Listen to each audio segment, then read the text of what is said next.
think it's murder. I mean, clearly it's murder. What can I do to help?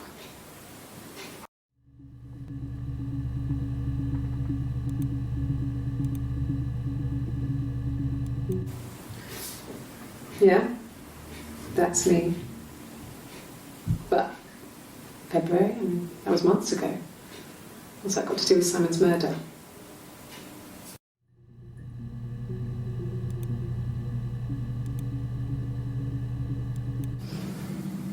I didn't murder Simon. You've got it wrong. You've got the wrong person.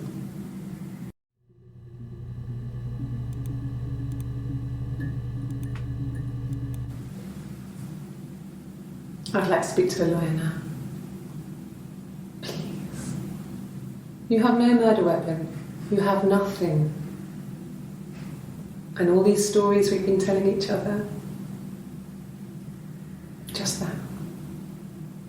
Stories.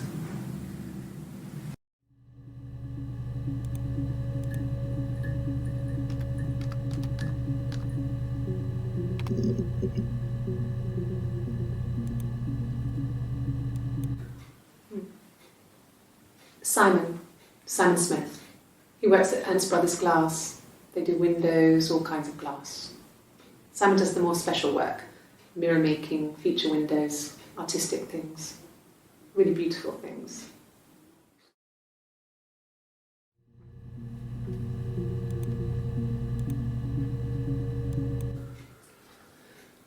Simon is 6 foot, darkish blonde hair, average build.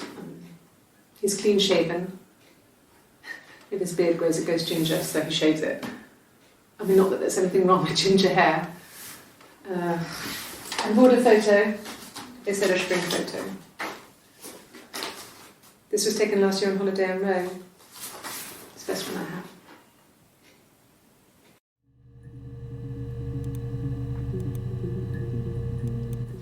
It's the Rockington Arms, the Rock.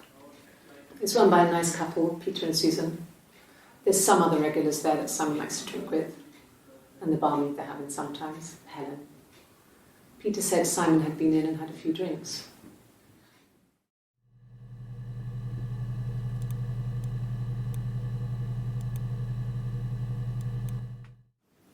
Yes, there's an Amstrad one. No one uses it for very much. There's a printer so you can write letters on it. Simon sometimes plays games, you know, climb the tower, save the princess, that kind of thing.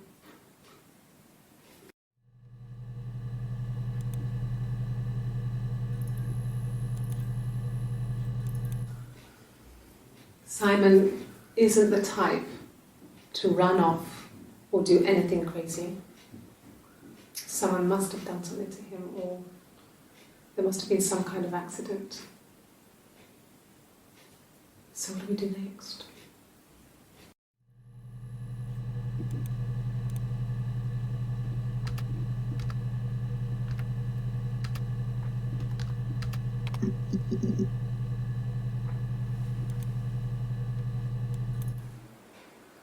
A black coffee, thanks. No sugar. I'm sweet enough as it is.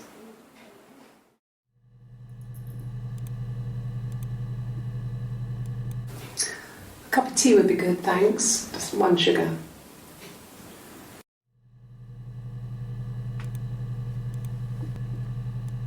Just the 1 sugar. Thanks.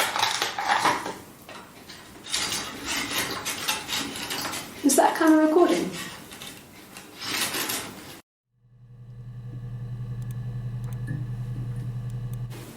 Black, no sugar.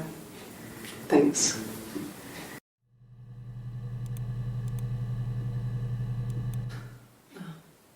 Coffee, I guess. Milk and sugar.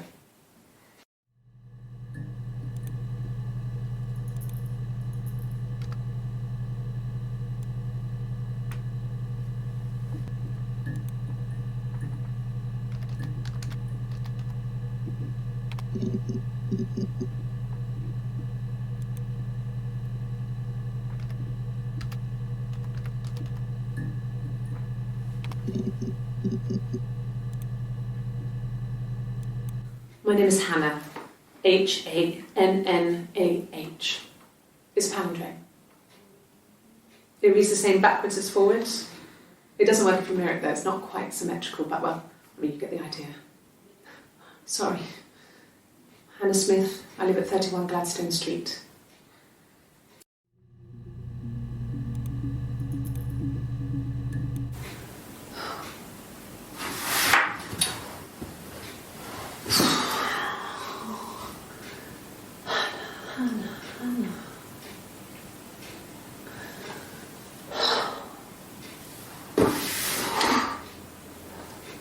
What are you doing talking about Eve?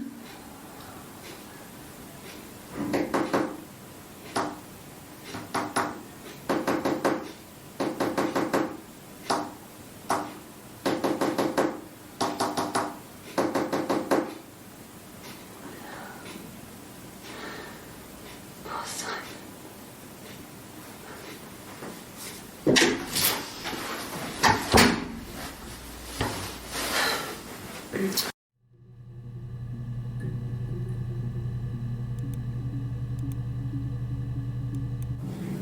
Yes, my name is Hannah Smith. Oh, shit. Sorry.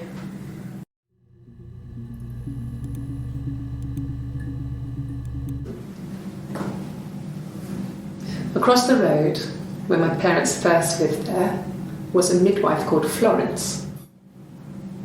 When Hannah was born, I was born at the same time. The midwife was there to help.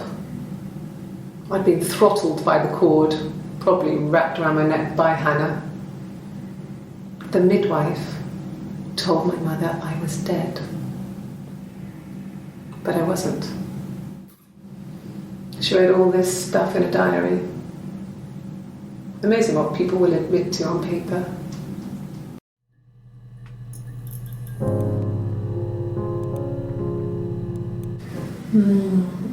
She recognised me from the window. She told me to come inside, and she hid me. They had made the attic into a place where Hannah could play. There was a dollhouse. She hid me up there. No one else ever went into the attic. It was her place.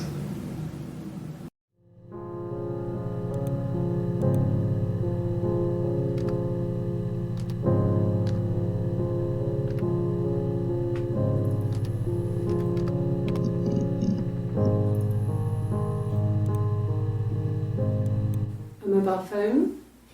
Yeah. Well, they have one for the glaziers, but it's only for work. I can't remember the number. Oh, it's in the kitchen. I saw it plugged into its charging cradle.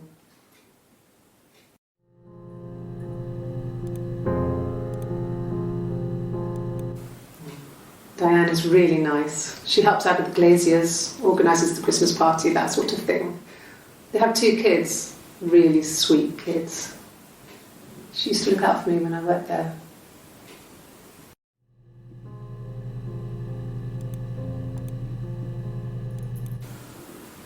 I did. Well, we met when we were 17, both working at the glaziers.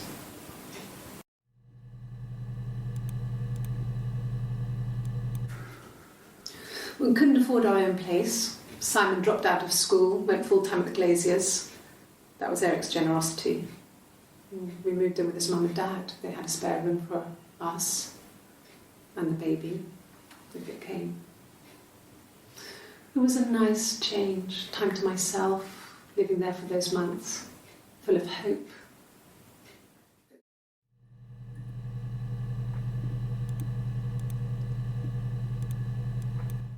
No, everyone loved Simon. He's a glazier, he doesn't have much money. I don't know. I don't know.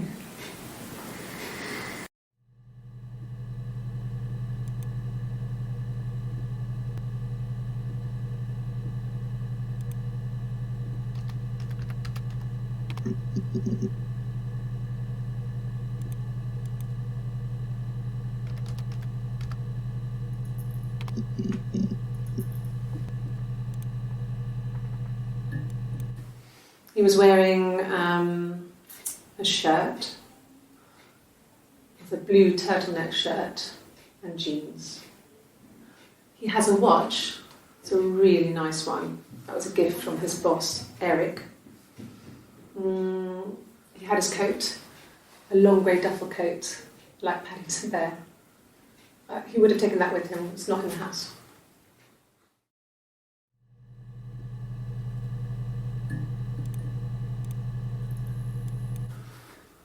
So, it was Friday evening. We had an argument. He left. On Saturday, he didn't come back. I waited all day. He was supposed to go help Eric out with something on the Saturday afternoon. They had a job, but he didn't show. So Eric was ringing on the phone. I checked at the Rock, that's our local. They said they'd seen him on the Friday night, but not since. He still wasn't back this morning. It just isn't like him at all. Still not back by dinner time. It's getting dark again. So I decided to come and see you. His parents haven't heard anything either.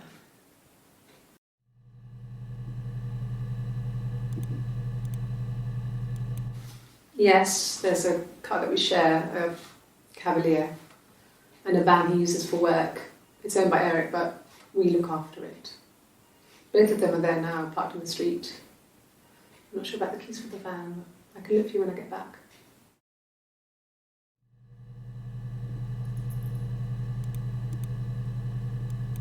Yes, that would be in his wallet. It's a Visa, a silver one. He doesn't like to spend money he doesn't have, so he usually pays with cash, but Eric convinced him to get one.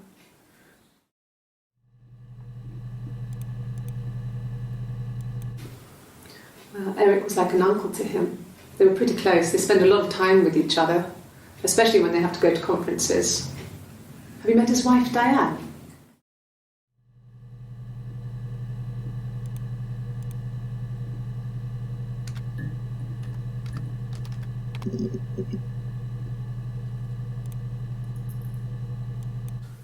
No, he doesn't have any tattoos.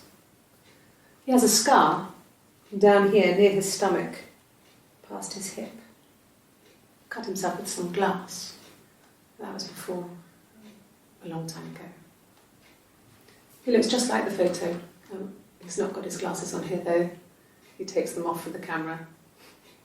But he needs them to see properly, you know. He has to read a newspaper or a menu in a restaurant. Not book so much, or watching TV. He likes TV.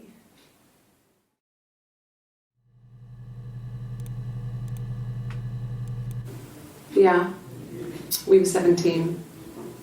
It was a nice wedding, people said. Simon looked very handsome in the photos. His parents paid for everything, but he's an only child, so it was important to them. It was what they called a shotgun wedding, but if you looked at the photos, you couldn't tell. The dress was beautiful. It looked like Princess Diana's. The train wasn't quite as long, though. There's a great photo of the bridesmaid helping to carry it out of the car.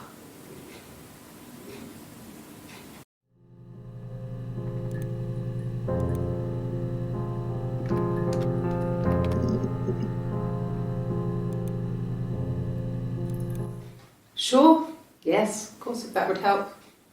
Will you phone the house to let me know when you want to come round? Then I can make sure that I'm there.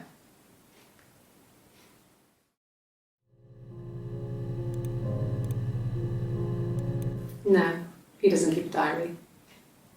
That's my thing. I've kept one, well, as long as I can remember, since I was a girl. It helps make sense of my day. And when you're forced to put something into words, it just gives you perspective. Everyone's on the same page.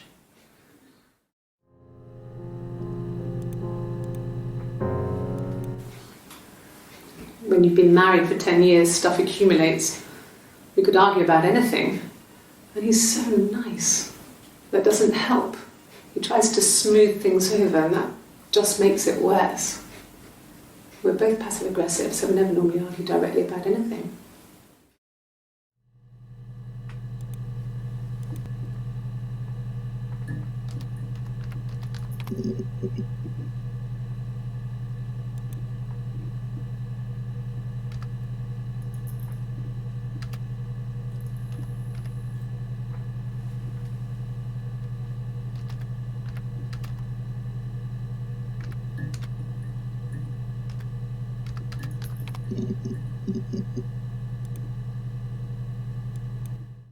No. I think he spoke to Helen. She said he was upset about her argument, but I'm not sure what else he said. He likes Helen. He likes blondes.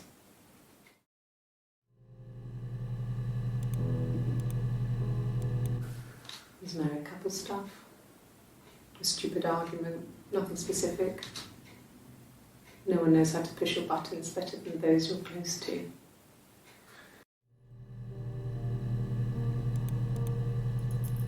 No.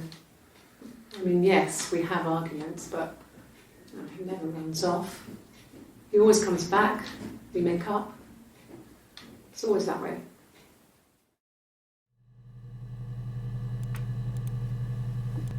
Yes. He left after the argument. It was about 8 o'clock.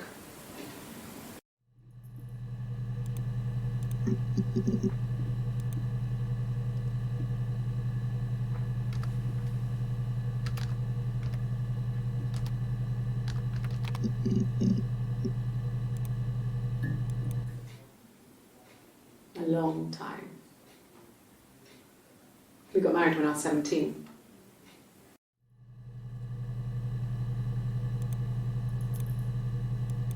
Childhood sweethearts. Something like that. Are you married, detective?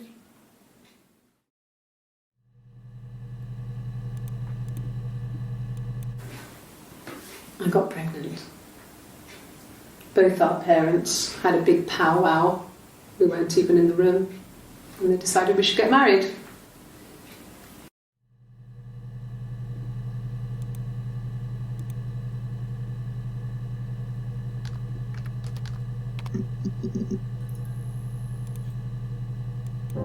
Suicide? No. I mean, he would never do anything like that. He is not the kind of person to do anything like that. I mean, to hurt himself? No.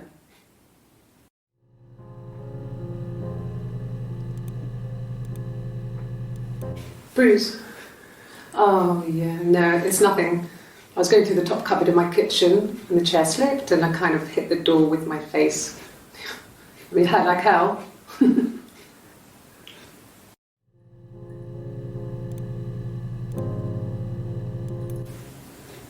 mean, I don't know. Something must have happened to him on his way home. He could be hurt. I mean, why hasn't he phoned? I don't know.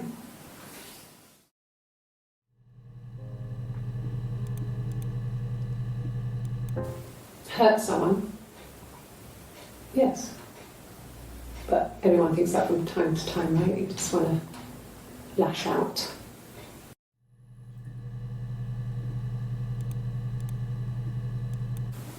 They said it was food poisoning. There was something in the food they ate. My dad liked to pick mushrooms, grow them too. They said it was the mushrooms. It was hard to believe. Death caps. They have a skirt around the cap. My dad taught me that.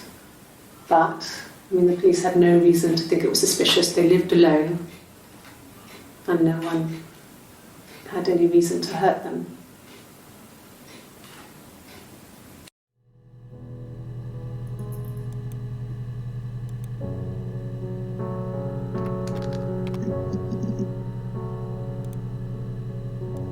No, not drugs. I mean, he drinks, but never very much. He goes to the pub and has one or two. Sometimes we go together. He drinks wine with food, but no, he doesn't have any kind of drinking problem.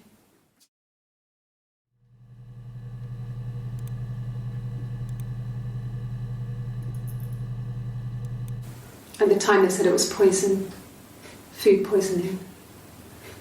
I mean, I felt so guilty. If I'd still been at home, maybe I could have done something. I don't know.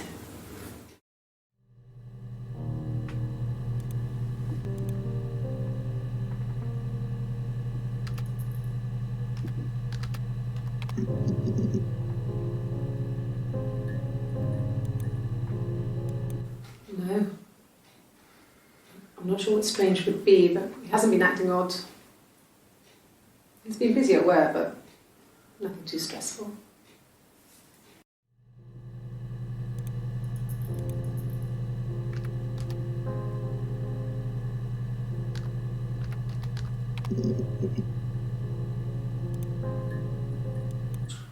He has a wallet, a huge, silly thing, leather, real leather, I think. He packs it full of stuff, business cards, receipts, lottery tickets.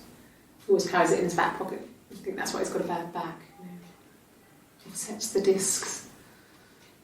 I haven't seen it, so he must have it on him.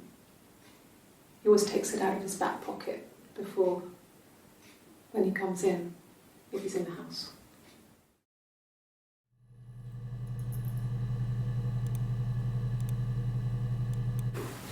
Well, I remember the ticket, of course. I paid it without telling Simon. Didn't want to get told off.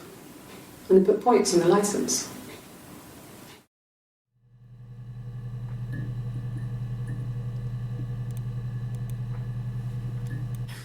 You must be desperate for leads if you're getting hung up over 6-month-old speeding tickets.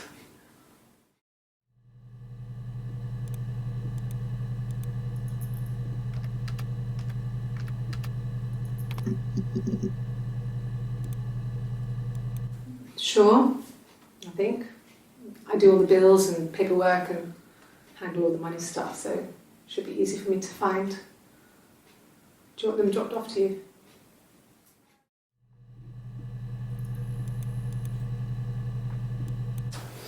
A police station?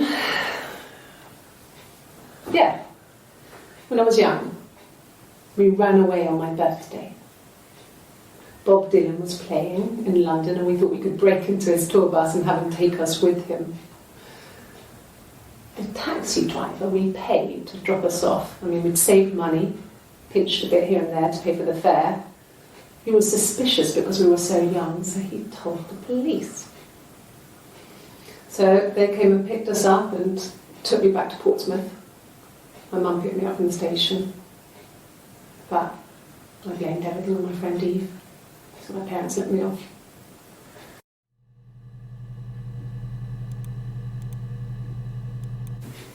If you put me on You've Been Framed, I want the money.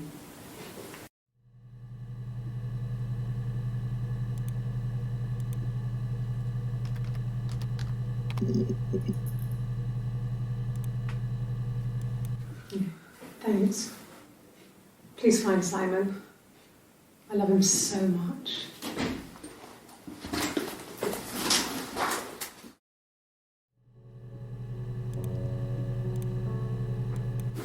No. I mean, everyone loves Simon. He was so nice to everyone. He loves me.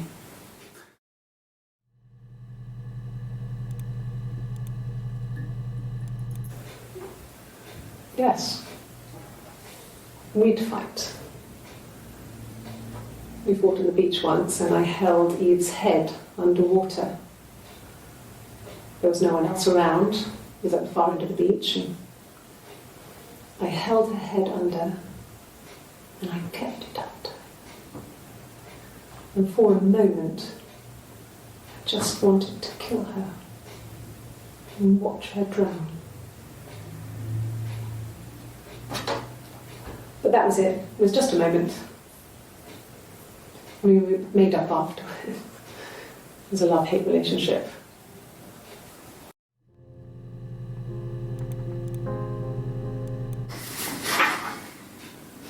Cute.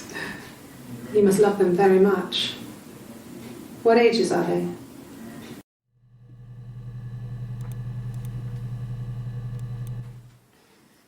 You want me to play something? I'm not the world's greatest guitar player. Okay.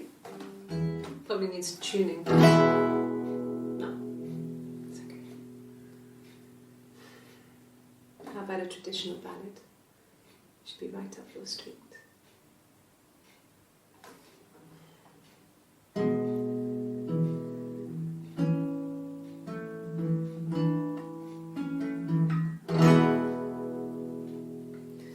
There were two sisters came walking by the sea. Oh, the wind and the rain. The eldest one pushed the other one in. Oh, the dreadful wind and rain. See, they both had a love for the captain's son. Oh, the wind and the rain. But he only cared for the youngest one. Oh, the dreadful wind and rain. Oh, the eldest envied her sister fair. Oh, the wind and the rain. With a pretty little face and her long blonde hair. Oh, the dreadful wind and rain. So she pushed her in and held her down. Oh, the wind and the rain. Watched her as she slowly drowned. Oh, the dreadful wind and rain. Oh, she floated up and she floated down. Oh, the wind and the rain. Floated till a ship came by. Oh, the dreadful wind and rain. Out comes the captain's son. Oh, the wind and the rain. Father dear, here swims and swan. Oh, the dreadful wind and rain. And then it gets really weird, so I think that's a good place to stop.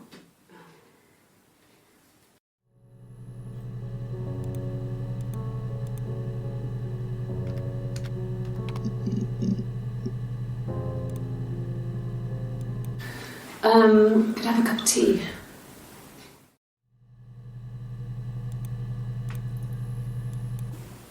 Okay.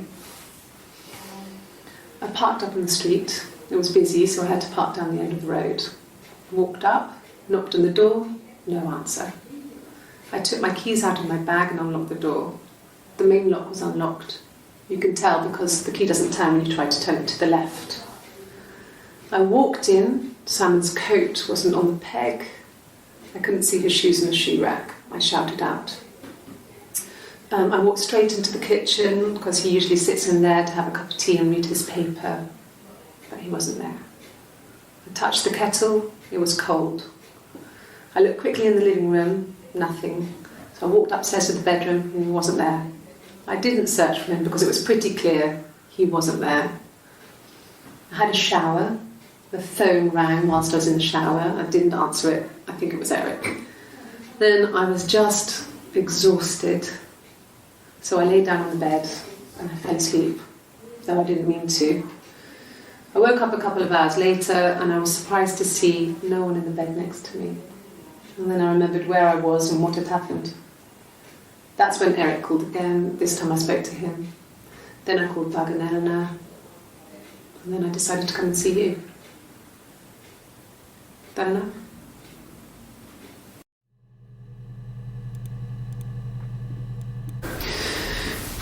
Maybe a fresh cup of tea?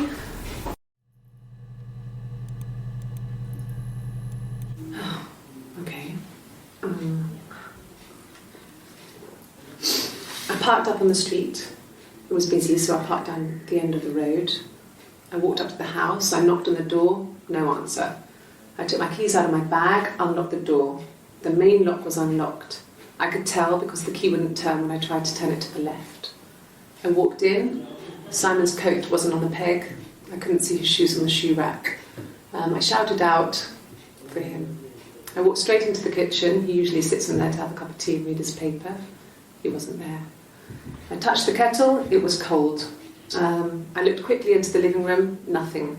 I walked upstairs to the bedroom. He wasn't there. I didn't search for him because it was pretty clear he wasn't there.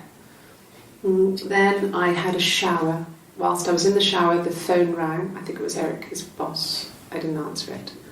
Then I came out and I was just exhausted. So I lay down on the bed and I fell asleep, but I didn't mean to. I woke up a couple of hours later and I was surprised to see no one in the bed next to me. And then I remembered where I was and what had happened. That's when Eric called again. I spoke to him. Then I called Simon's parents. And then I decided to come and see you. Is that enough?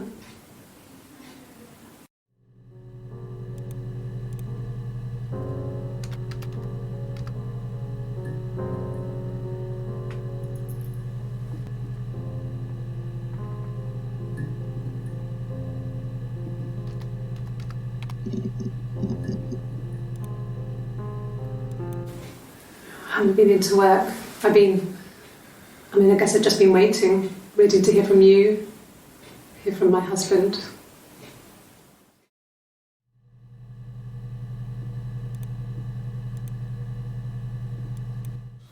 When you suspect someone of murdering their husband.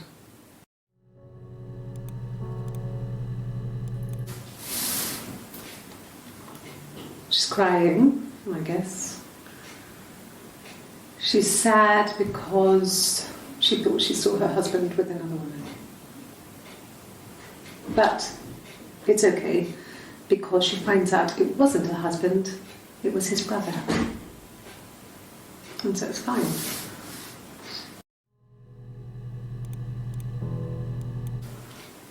I thought it made me sound suspicious.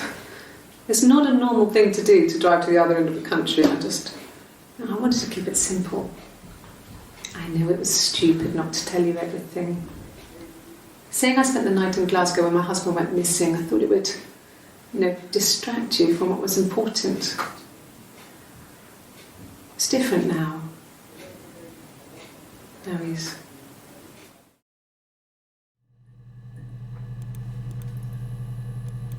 It was supposed to be a secret. Just because Simon is dead, it doesn't mean I have to give up all his secrets. It doesn't have anything to do with what happened to Simon.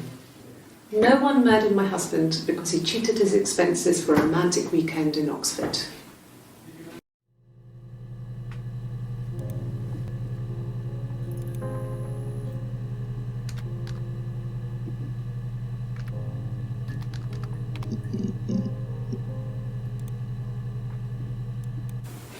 The bruise.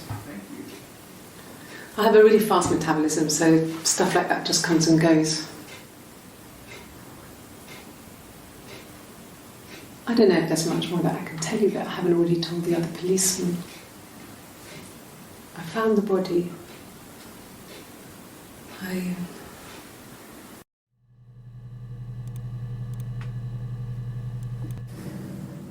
If one of us got hurt, the other one would have to be hurt too.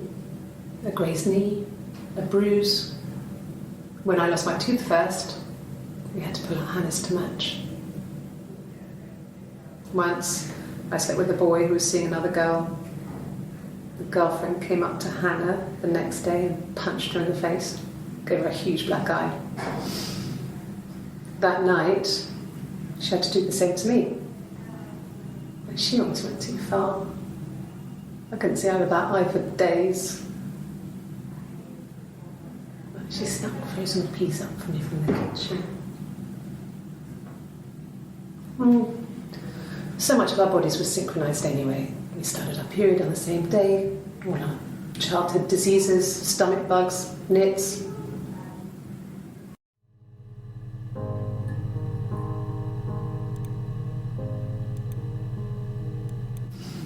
Differences? She's a better driver than me. She passed the test for us. I tried to take it and nearly crashed the car. Learned that you can't rely on confidence to get you through everything. She is the shy one. She was especially shy around boys. If Hannah liked a boy, I would have to pursue him. It was that way with Carl. Hannah met him first. She had such a crush. I let him take my virginity after night that his band had played at. It got difficult. When I was with Carl, we would have sex, but Hannah couldn't let him see she was a virgin. She had lots of excuses. After a while, we decided that I should take Hannah's virginity. It's not that different to a bruise, pulling a tooth, a graze. We used a hairbrush. After that, we took it in turns, though. I was always the one who seduced the boys. Until Simon.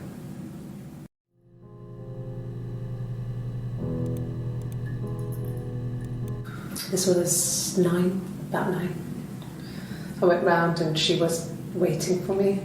She was furious and so angry, the kind of anger you can only have towards yourself. We screamed at each other, argued, cried, we fought.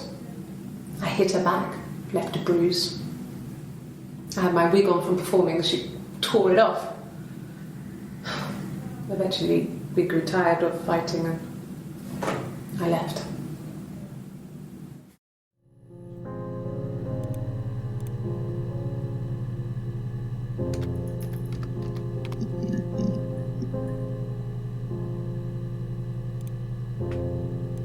Yeah. I've been round to Doug and Eleanor's and they're very worried. I feel sorry for them.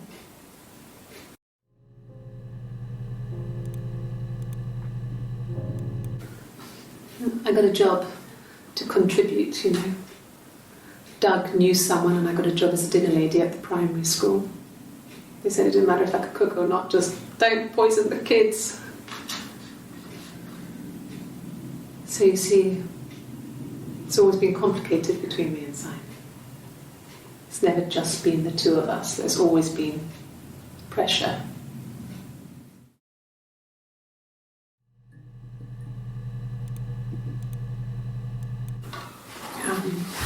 I hoover, I dust every week, maybe less. I once asked Eleanor how often I should dust and she said, if people ask, tell them you do it once a week, but every few weeks is okay. I think she was just trying to make me feel better. I mean, when I was there, she was hoovering every day, you know, ran an ordered house. You know how that generation is, putting on a brave front. She has secret stashes of cigarettes. Doug doesn't even know she smokes. When I was there, I saw her. She has these sort of porcelain vases, ornamental, next to the Reader's Digest books. Cigarettes inside. And she still has them. I mean, last time I was there, I looked in a vase. There was a fresh pack. I mean, all those years of marriage, and she still has a secret like that.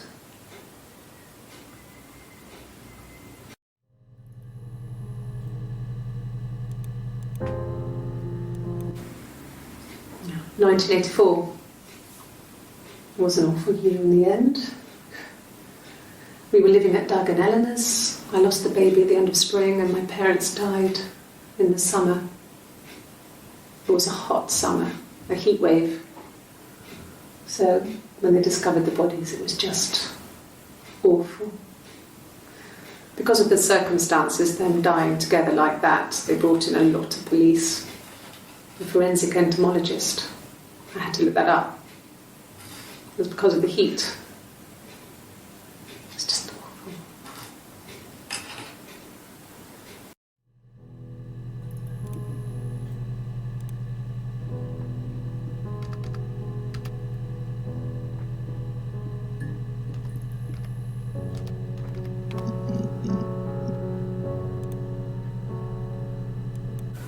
Okay, I'll try my best to remember.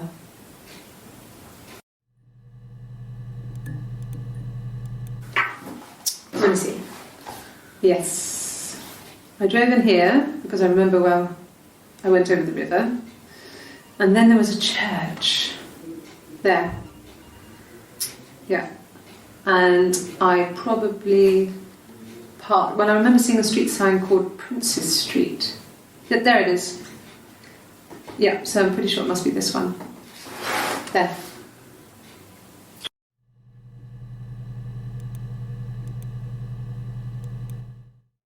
The mirror. I can't remember. I put it somewhere safe. Upstairs, I think. I haven't looked at it since.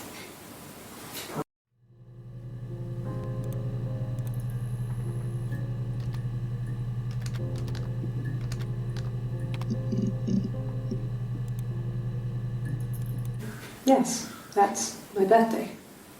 Not one of the big ones, but I guess you can see that.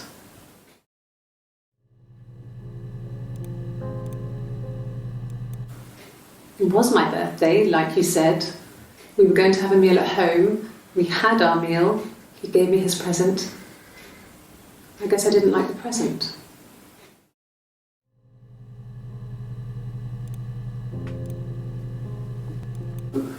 No.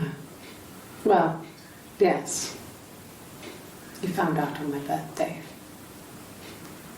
I told him I was pregnant.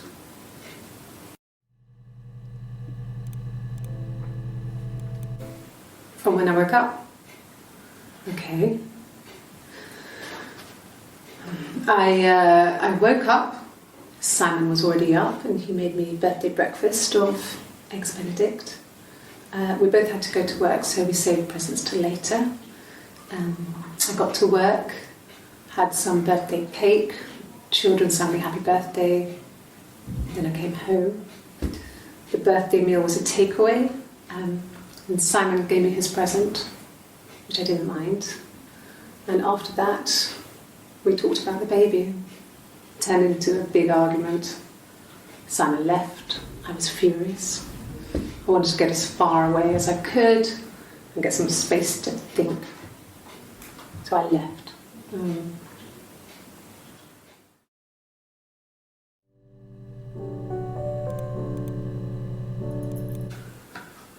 A week or so ago. It would have been the Saturday before my birthday. You know, I get like that on the weekends, have a lie-in, then want to get up and blitz the house.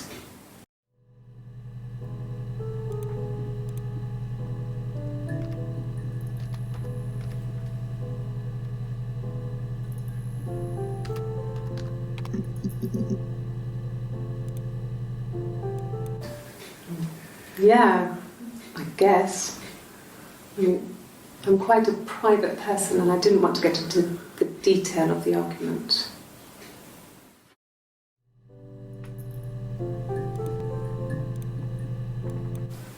Really? You're going to ask me about my sex life?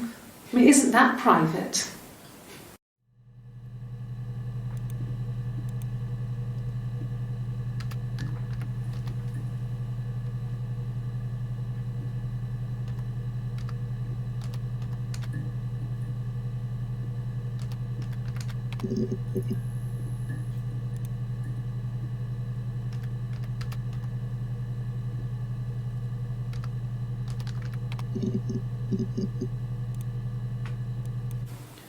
It wasn't the present so much, it was one of those arguments that had been simmering for a while.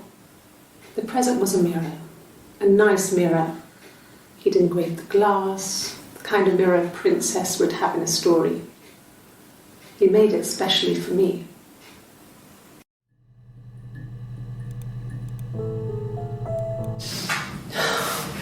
We were obsessed with fairy tales. Not just the pretty ones, but the traditional ones. They were dark and real, bizarre and violent. Felt like life. We had this huge old book that I think Mum must have bought from a library sale. The illustrations had thin tracing paper over them to protect them. They were in colour, shiny plates. At the front of the book was an index of illustrations. We read that more than the actual stories. We'd read aloud the captions and flip between the pictures. There was something intimate about peeling back the tracing paper, undressing the pictures. Rapunzel's hair is cut. The eagle plucks out his heart. The princess pricks her finger.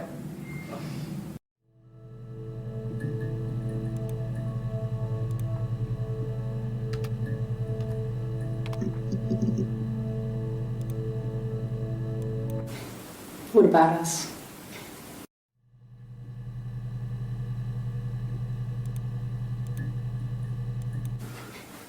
I guess you could call it that, but we were both happy to get married. It was a beautiful wedding.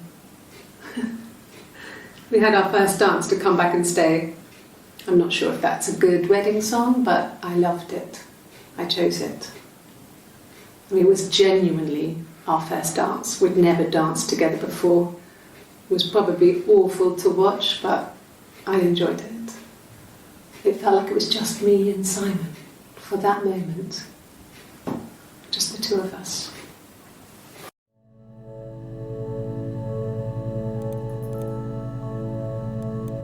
I mean, not really. He would go to the pub. He had his drinking buddies there, but no one ever really came back to the house. Sometimes Eric, his boss, and his wife would come over for dinner. That would be us returning the favour.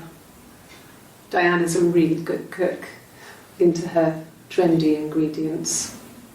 And the last time Simon cooked something off MasterChef, he got the recipe off Ceefax, and I did my Lloyd Grossman bit, commenting from the sidelines. I had to find fennel from the supermarket. Have you ever eaten fennel?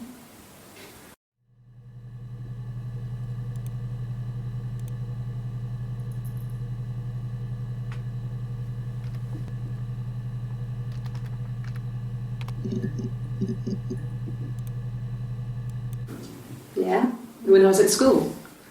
I worked part-time in the front shop. It was sort of an extended family thing. My dad used to work there, my mum worked there before I was born. I took care of paperwork, filing, typing out invoices, that kind of thing. It was a good job for a girl back then. I didn't work a till or anything though. I was quite shy, so I wouldn't have liked to have worked a till.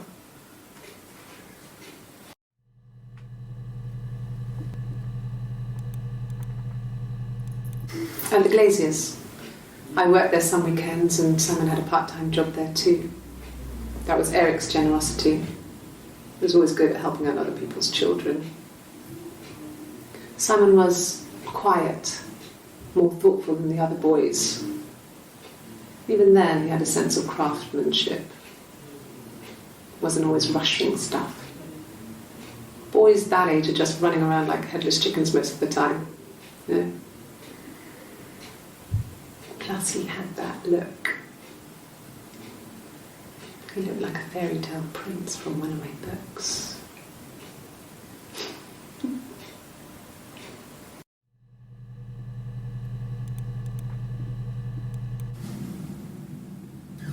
Hannah had a miscarriage. This was late in the pregnancy and it left her infertile. Felt like the universe had corrected its course. We were aligned again. But Hannah and Simon were still living with his parents. They were married. Simon had a job at the Glaziers now. Eric had given him a full-time position after he left school. And then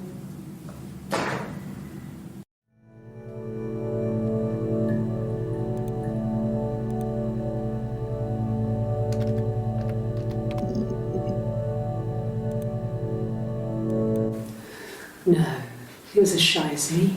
I asked a friend to ask him out for me. We had our first date at the Odeon in North End. We went to see Risky Business. I had on my one best dress. Simon paid, and he bought me a Whisper, and I was worried about getting chocolate on my teeth.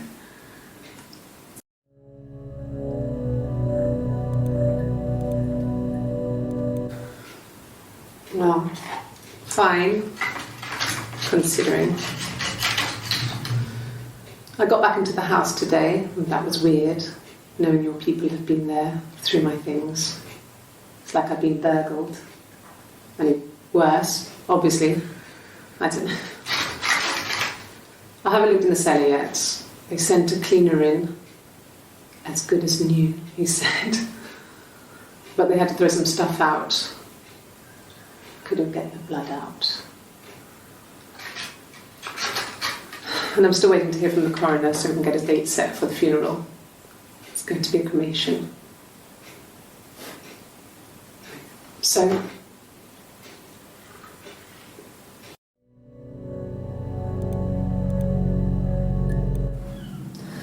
Hannah was so smitten with Simon. She started getting jealous, didn't want to share. Even the first date, we went to see Tom Cruise at the Old Odeon. We both went, kept changing places in the toilet. We only had one best dress, so we had to keep swapping clothes. Must have thought we had terrible bladder problems. The next date, it was my turn.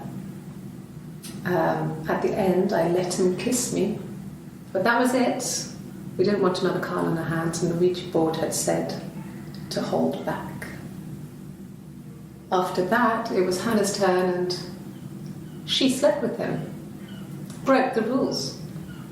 Deliberately broke the rules. She wanted to be the first to sleep with him. I mean, that's when she got pregnant. From that one time.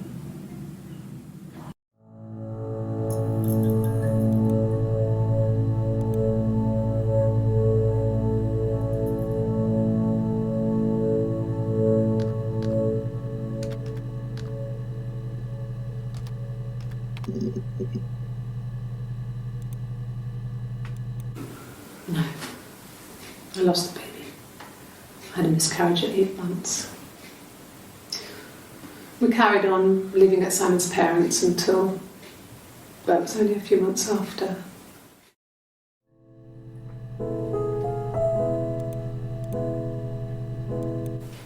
Then my parents died. It was the worst year of my life. A miscarriage and then my parents.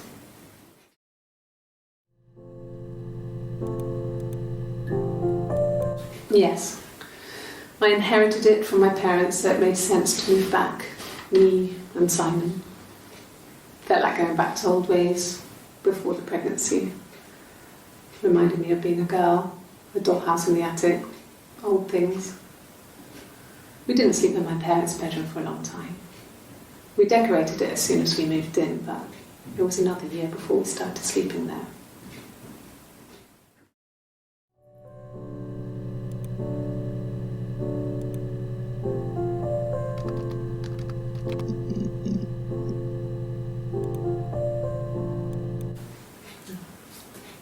It's Rapunzel. The story starts when she's born. Mother Gothel, a witch, takes Rapunzel from her parents and keeps her locked up in this tower. Rapunzel gets pregnant by the prince, and Mother Gothel is furious, so she cuts off her hair and throws it. Actually, her hair's already short here, so that's already happened. So she throws her into the wilderness, and Rapunzel is reunited with the prince, who's blind, but she kills him with her tears, and so it's a happy ending. Is that too much?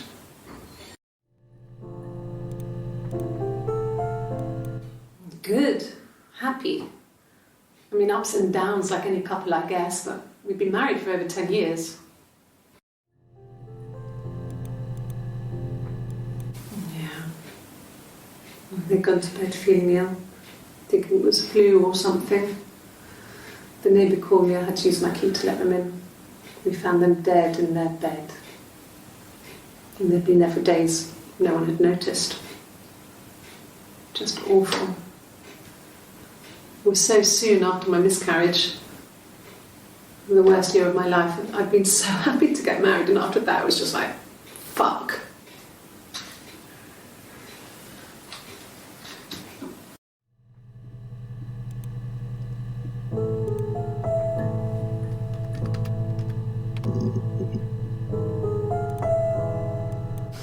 We spent the wedding night in a hotel in Brighton. It would have been too much to do more. We were saving for the baby. It was wonderful to be in a hotel, away from home, just alone together. Since then, we've always tried to get away for our holiday.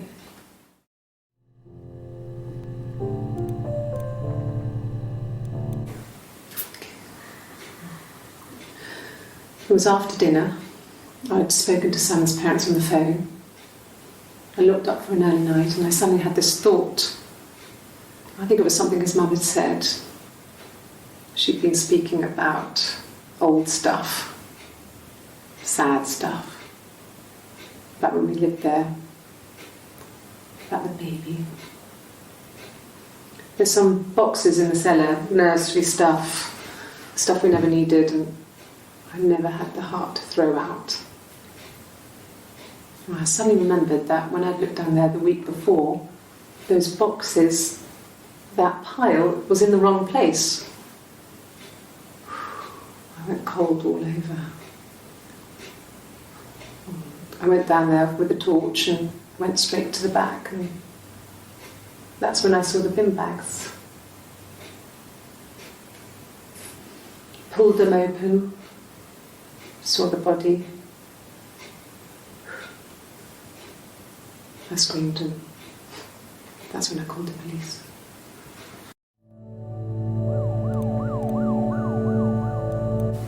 Yes. It was a shock to him. I mean, we never thought it was possible. I don't know what I hadn't decided whether to keep the baby. I wasn't really ready to talk to him about it.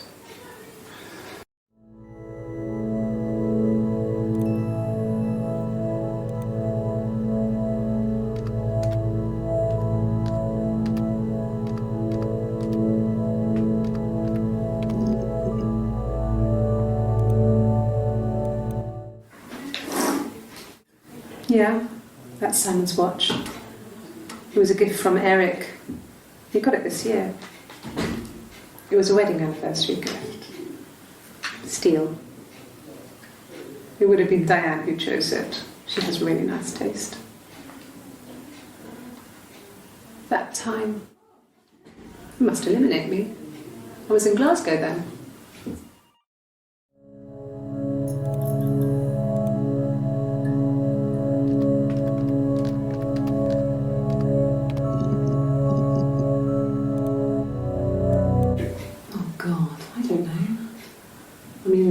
I guess the Rock.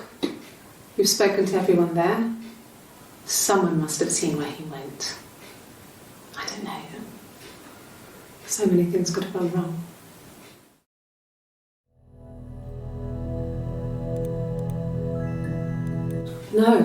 No one has been in the last few weeks. We had a plumber come in 3-4 weeks ago. Someone Simon knew from the Rock.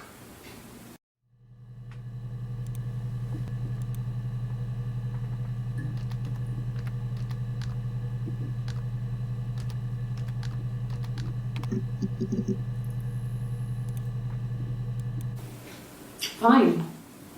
I've never had my fingerprints taken before. I once put my hand on the oven.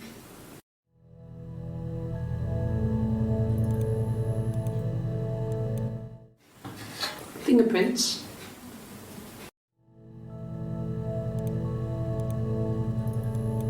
Yes, yeah. I would have cleaned them. I changed the sheets too. Were the fingerprints in all those places?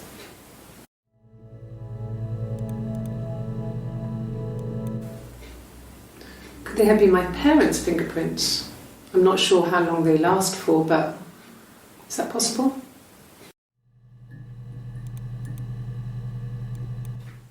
Really? Go on then. Take the cup. Run your fingerprints. They'll match. Fucking do it.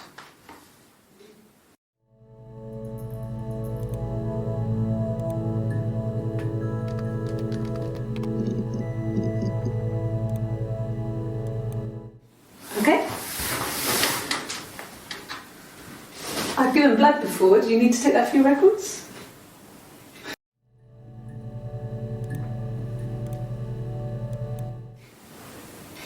Nothing like this has ever happened to me before. The blood. It's probably the worst thing that's ever happened to me.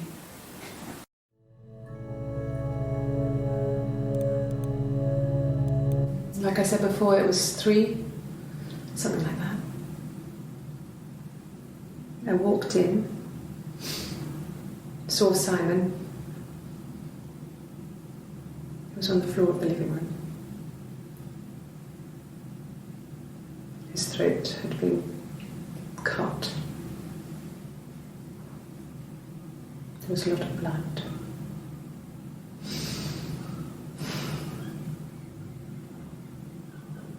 Yeah, he was dead.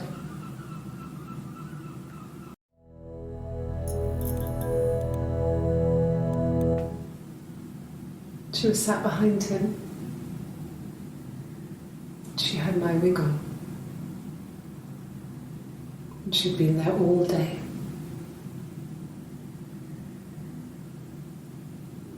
And she had blood on her.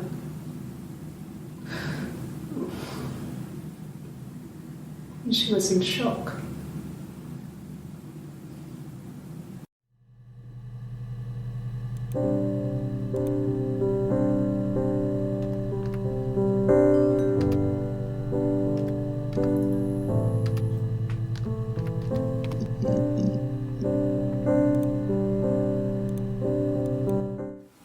No, it's okay, the other detective has just gone to get me one.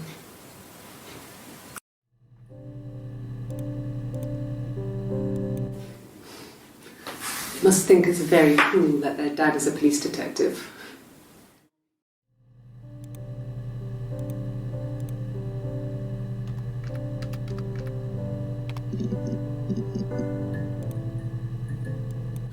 Oh, tastes fine to me. As long as it's black and strong, I'm good.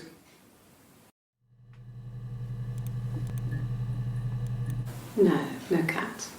My parents had a cat before they died called Domino. It was this little black thing with white dots. And we never did anything about the cat flap, but if you were thin, you could maybe squeeze through it.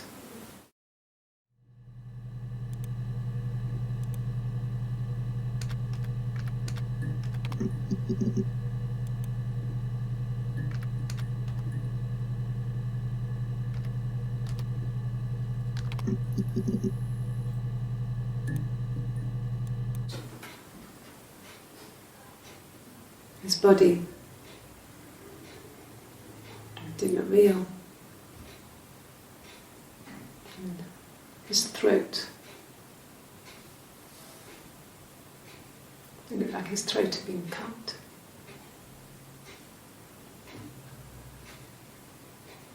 And I didn't see his glasses. He has these thick glasses.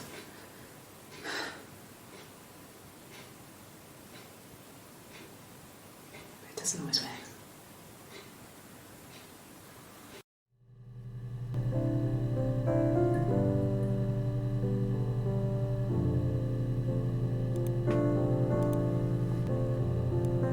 Really? Okay. Here's the rest. Oh, they laid a body on the doctor, oh, the wind and the rain, till a fiddler with a fiddle came walking by, oh, the dreadful wind and rain. And he made a fiddle bow of her long hair, oh, the wind and the rain. Yes, he made a fiddle bow of her long blonde hair, oh, the dreadful wind and rain. And he made fiddle pegs of her finger bones, oh, the wind and the rain. Yes, he made fiddle pegs from her finger bones, oh, the dreadful wind and rain. And he made a fiddle out of her breastbone, oh, the wind and rain. The sound could pierce a heart of stone, oh, the dreadful wind and rain. But the only tune that the fiddle could play was, oh, the wind and the rain. Yes, the only tune that the fiddle could play was, oh, the dreadful wind and rain.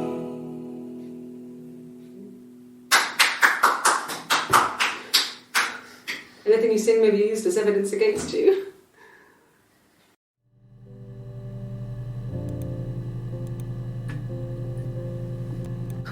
Can you imagine? I tried. I tried to get pregnant too, but it didn't happen. I slept with so many boys, men. My body refused. I think my period stopped because hers had. I was pretty ill. I mean, how could we stay the same now? I felt like Hannah had really fucked things up. Set us down separate paths. We had become different.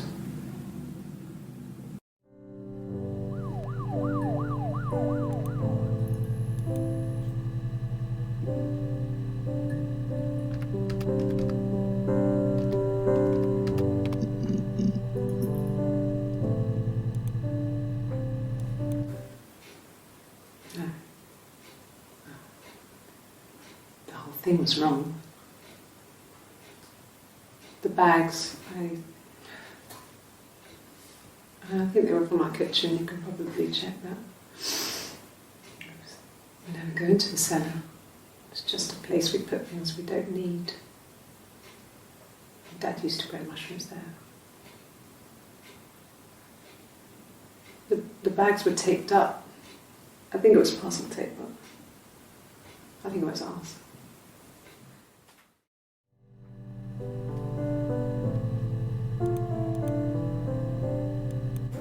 It happened very quickly.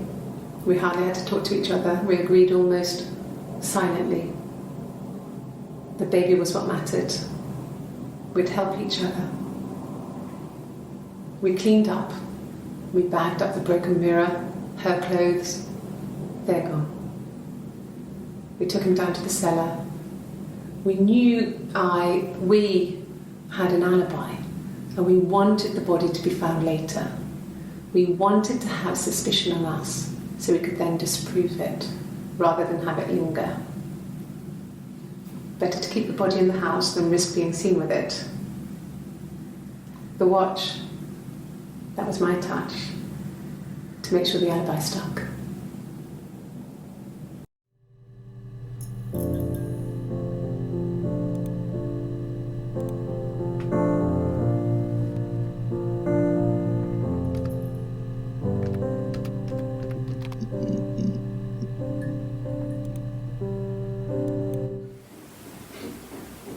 I wasn't in the house.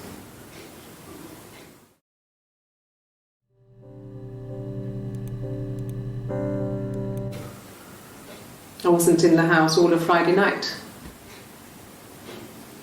After the argument, after Simon left, I left too. I was upset and I wanted to get away.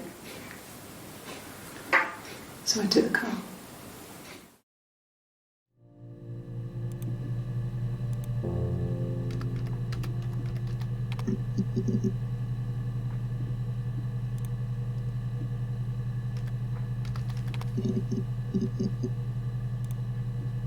I got in the car and I drove. I just kept driving north. Just kept going, just wanted to get as far away as I could. When I finally stopped, I was all the way up in Glasgow. I was so tired. I just had to sleep.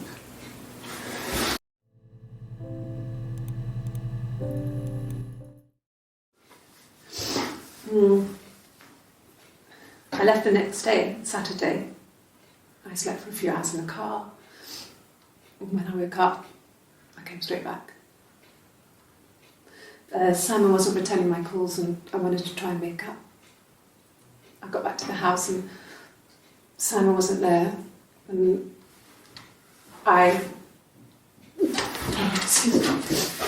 Is there a bin?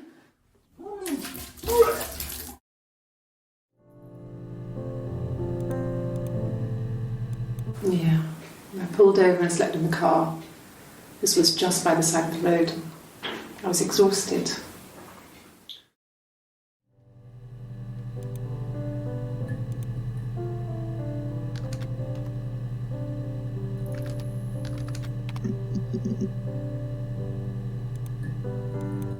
It was late, early Saturday morning.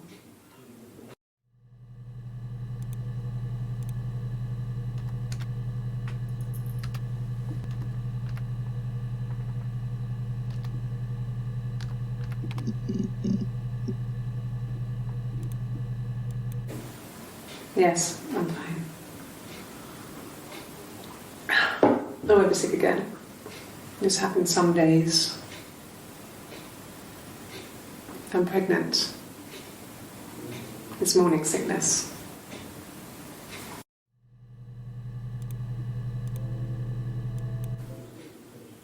When I arrived in Glasgow, I was exhausted. The streets were empty. I was driving badly. And I hit a taxi. Not a big crash, just paintwork. The guy was so pissed off because I didn't have a driving license on me. But when I told him I was pregnant, he made sure I got to the hospital so they could check me out. It was fine. The hospital must have details when I was looked at. There's a scratch on the car.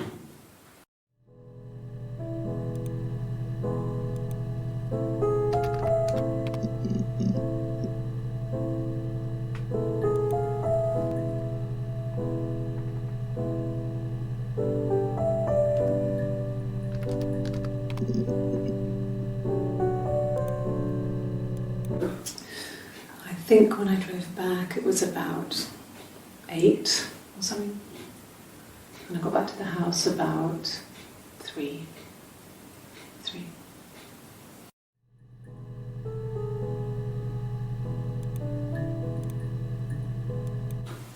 I think so.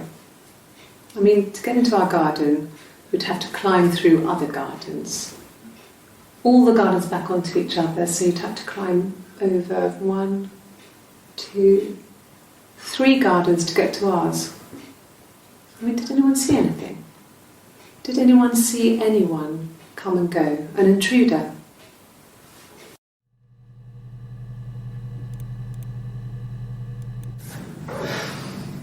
I think it was that time, the first time at the house, in his bed, that I got pregnant. Amazing, right? This fucking magic sperm. And they say lightning doesn't strike twice. I didn't tell him. I missed 3 periods. I had pretty irregular periods anyway, but 3. I had always thought we were infertile. Both of us. I didn't tell him. Just waited. Hannah and I were meeting for our birthday, and I told her because I thought she would be happy for us both. I think she was.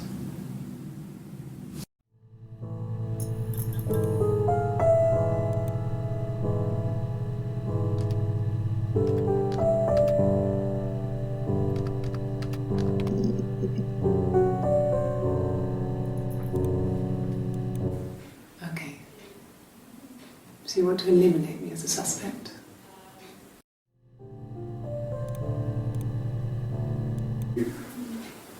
That should eliminate me as a suspect. If I was in Glasgow, can't be in 2 places at once.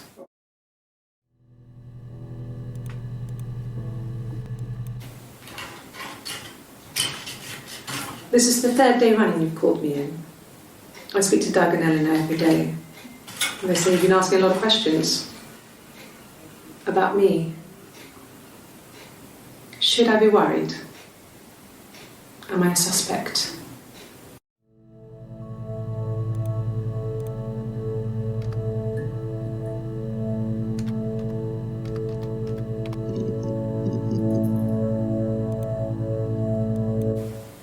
Okay. Sounds weird. I'm not great at making up stories.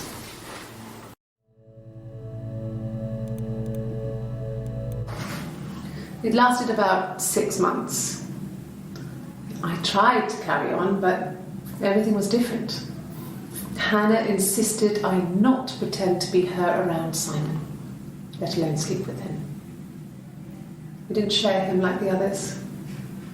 The rules had changed.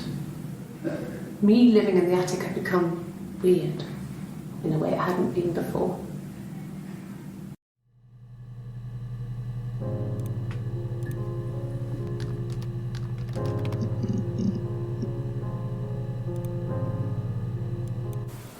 Okay. There's a girl and she's staring out of the window. She's sad. She's trapped. She's here. She's looking out the window because her mother won't let her out.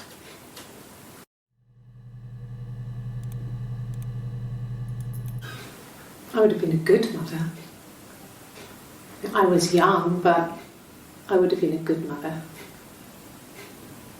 She was a girl, by the way, the baby. We were going to call her Sarah. Simon wanted to call her Ava after his nana, but I didn't want her to have a symmetrical name.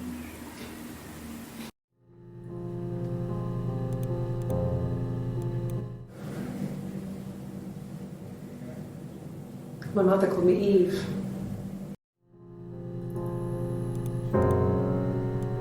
Well, she wasn't my real mother, but she raised me.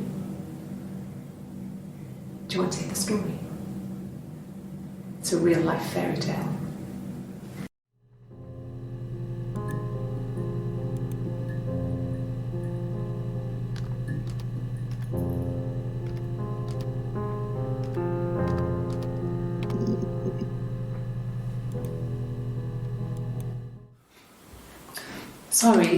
Sorry. The picture, the way it's drawn, just reminded me of the books we used to read as children. I read those fairy tales over and over, and they were so real to me. Rapunzel was my favourite. My brain is just full of it. Are any of these in colour?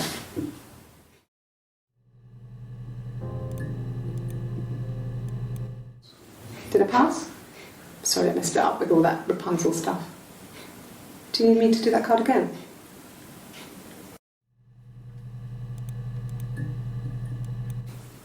Could the hairs have come from somewhere else? I mean, could they... We have a lot of dolls in the attic. There's a Rapunzel doll with long blonde hair. Could they have come from there?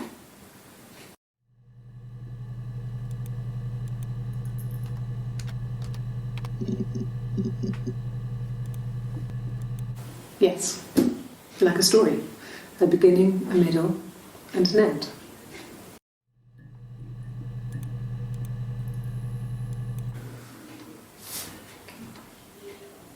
Well,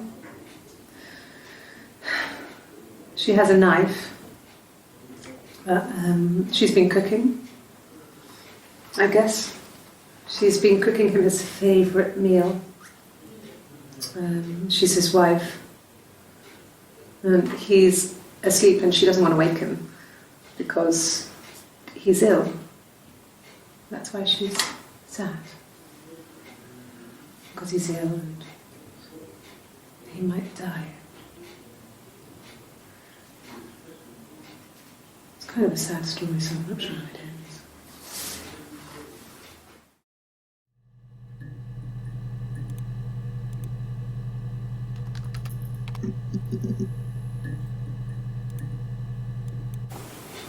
Simon's parents offered to put me up, but I didn't think it would be a good idea. It would be too sad. Not right now. I'm staying at a friend's.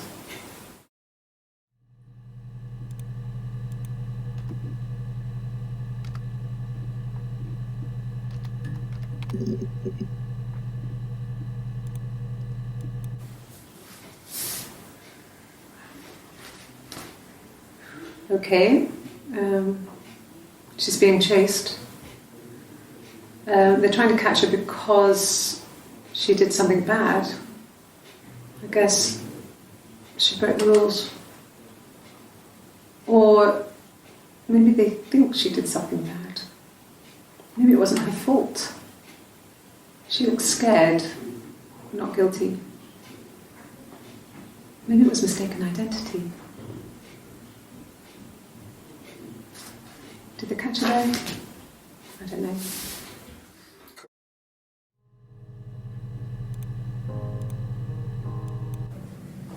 It just became our way of life.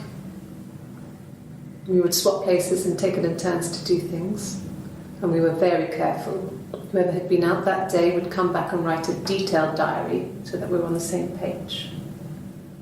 We had a list of rules that said what we could and couldn't do in any given situation. It was exhaustive. We lived a second life through those rules. Rules for things that could only ever happen inside our imaginations. We would consider all the permutations of future events and agree rules to walk our way through them.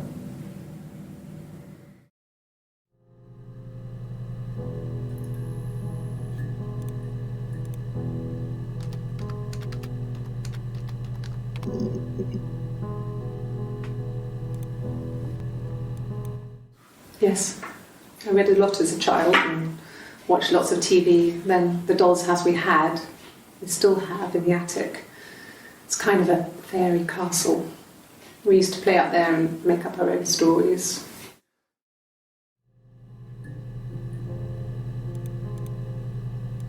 Yeah. I'm not sure where the dollhouse came from. I don't know if it was given to them or they inherited it. I mean, they wouldn't have had the money to buy it. It was so huge. It must have been taken up to the attic in parts and then reassembled up there. It's a beautiful thing.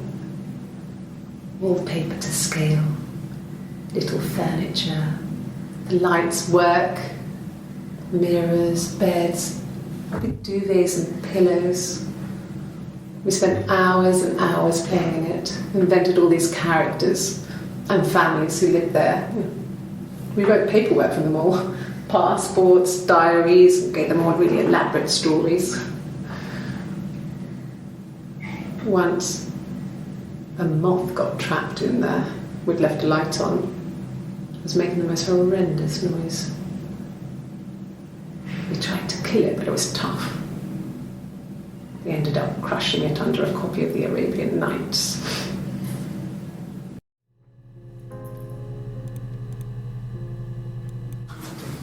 The legal stuff was completed very quickly. Hannah moved back in with Simon. Eric gave Simon the week off to help with the move. He decorated, modernised wallpaper curtains. Hannah insists the attic be left as it was, dollhouse and all. Simon never went up there.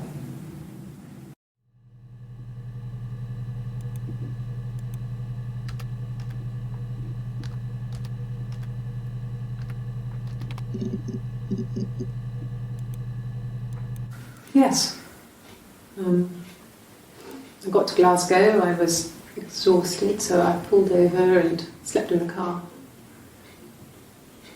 I woke up because a rubbish truck went past.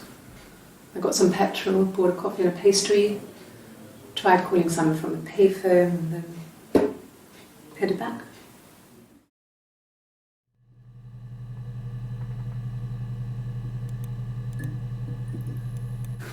No, I don't think so. Glasgow was deserted that early in the morning.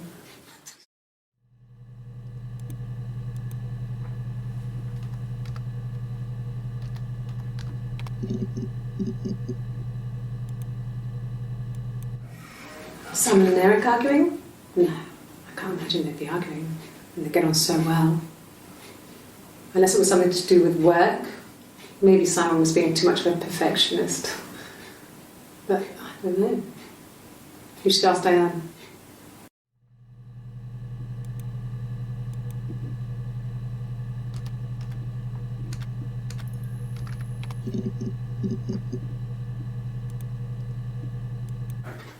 I didn't. I slept in the car. I left about 9 that night. I wasn't there.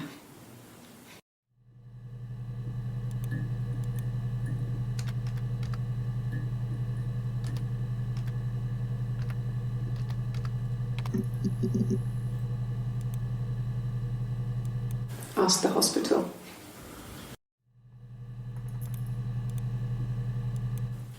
I don't see how it's hard.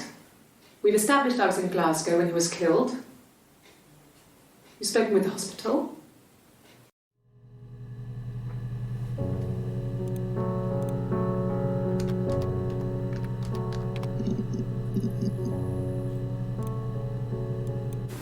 God, I don't know. Could be anyone. Maybe someone followed him back from the pub. But why would he let them in? Doesn't make sense.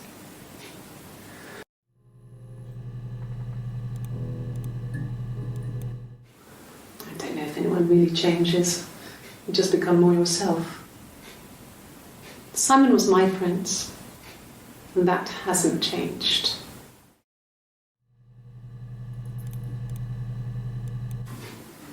Simon was very moral about that sort of thing. He wouldn't just walk out there and sleep with anyone. He wasn't that kind of guy. He took his marriage very seriously.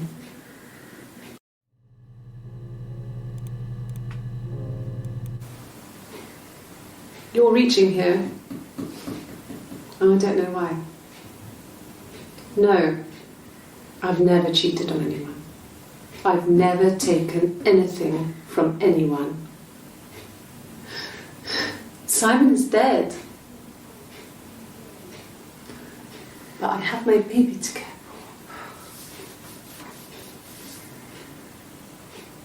for. Why are you trying to make me sad? Why are you so obsessed with sex and affairs? You cheated on your wife. Is this your thing?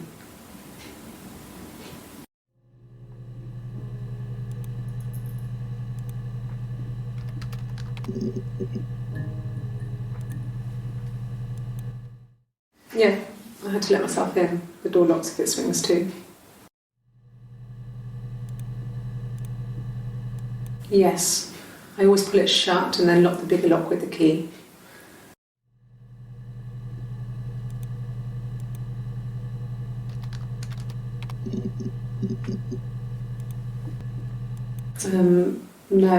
No, I don't think it was. I turned the key, but it was already unlocked.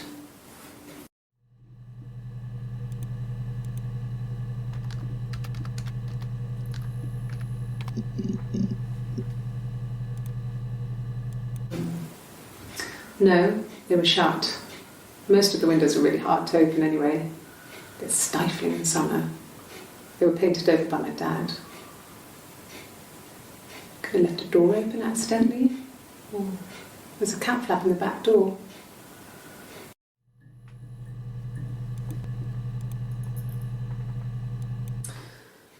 This other person doesn't exist. I don't know what the blonde wig is, but it could be anything. Have you looked at the cat flap?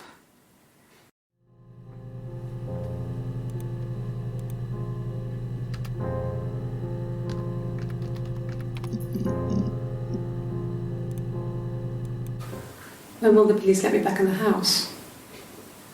They let me take a bag of clothes with me, but...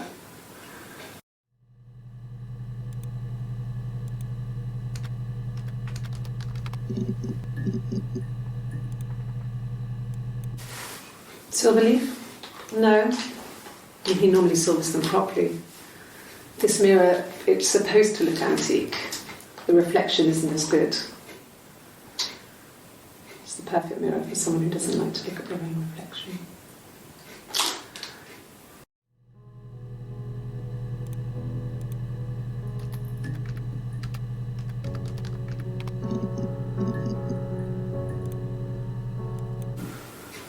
In the bedroom?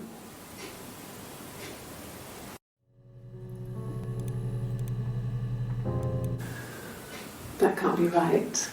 In the bedroom?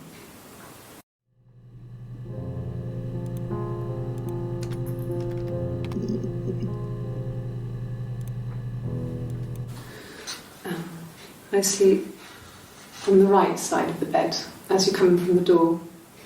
You can tell because I have two pillows and he just has one.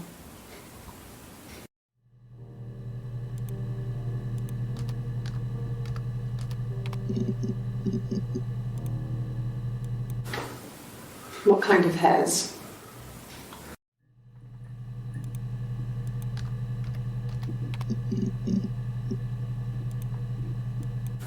A wig? You mean... But what type of wig?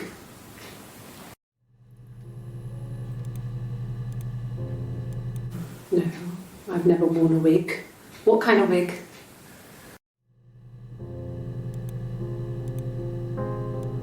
No. The parents decided there would be a wedding. And after the wedding, Hannah moved in with his parents. There was no way I could follow, so we were separated again. I stayed in the attic. It was hard. It's like I suddenly didn't exist. I would sneak out, but in case anyone recognised me, I started wearing a wig. Hannah and I would meet up in the park. I was trying to get pregnant, but I couldn't. I couldn't do it with anyone we knew, so it was sex with strangers, drunk guys I'd met in clubs, parks and alleyways. I was 17. It felt like I was being punished. But it was Hannah who had betrayed us. I had to stop when one of the guys gave me an STD.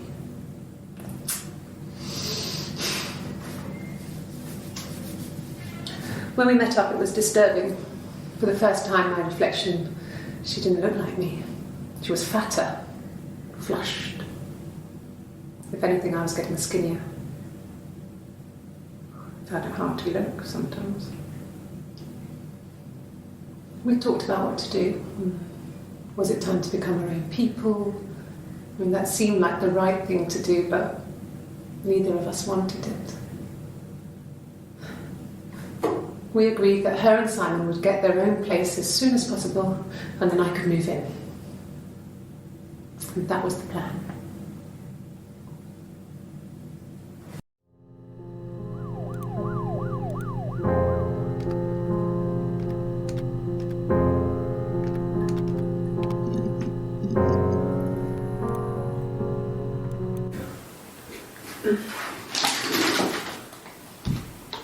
Yes, this is it. He made it himself. It was a special one-off. He made it and decorated it. That's his thing. Where did you find it?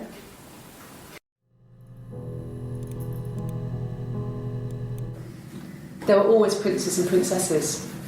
They were the special people, more important than the other characters in their stories. We knew we were like that. Twins. Magical. We were the princesses. We had a poster of Princess Diana from the newspaper up in our attic. Had a pride of place. And underneath we used to put all our special things. When her engagement was announced, we were obsessed with everything she did. And later, when her life went so bad, we felt for her. Her divorce last year just kind of drew a line under things.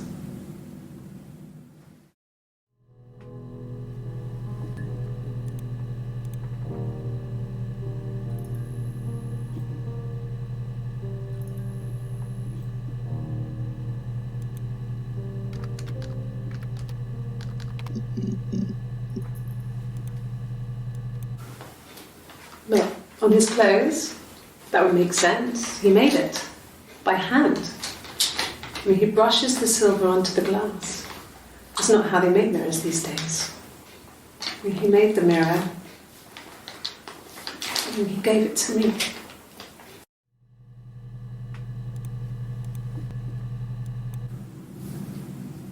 Her story is that she'd waited for him to come back. She put on my wig, some of my clothes, pretended to be me. They talked. She'd enjoyed being me. He said he wanted to be with me. Then he took out a present. Another mirror. just like the one he'd given her earlier. That unique present. She went crazy, smashed the mirror. They argued, screamed. He hit her. So she grabbed a piece of the mirror and just swung it round.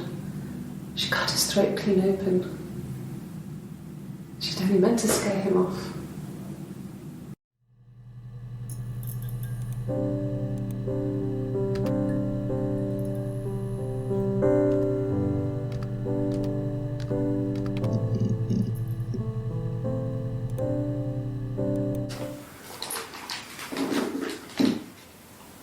On his throat. How?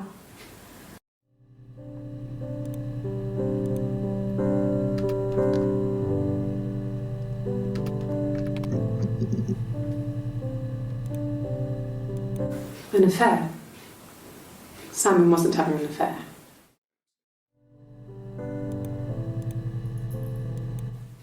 And what did your wife do? She didn't kill you. You think I killed Simon because he was having an affair? Well, I didn't kill him. I wasn't even there. I was in Glasgow worrying about whether my baby was still growing inside me. I mean, why would I kill Simon? I loved him.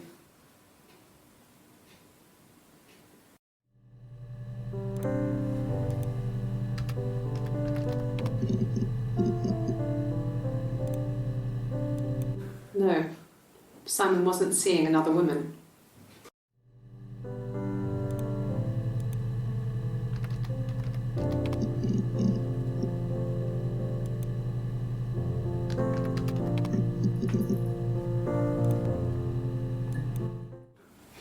Are you married? How is your sex life?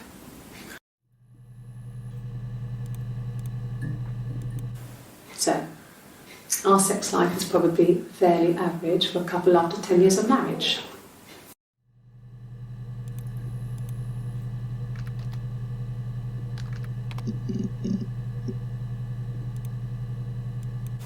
Well, there you go. How many kids?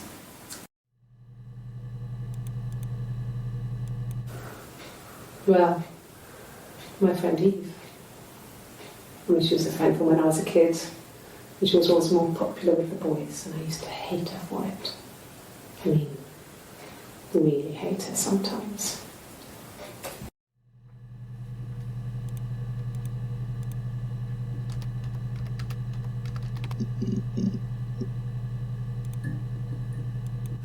No, I have never been unfaithful. I've never cheated on Simon.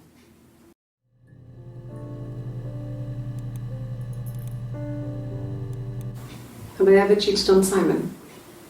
You asked that question yesterday.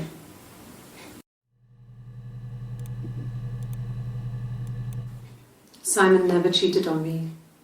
He was devoted to me, and I was devoted to him. Nothing in life is easy. We were good to each other.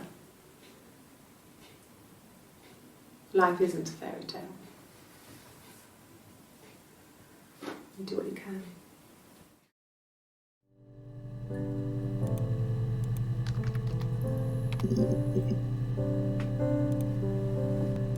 No!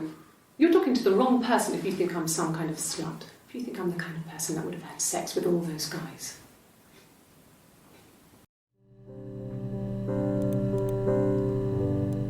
No. I was 15. Carl was older. 17, I think. I was really into him, regardless of how he actually behaved. Lots of drunken teenage sex. We did it in a church once. It was stupid. So he got tired of us and we split up after about 6 months. It was sad, but those early experiences, they help you realise who's really important to you, you know? Family.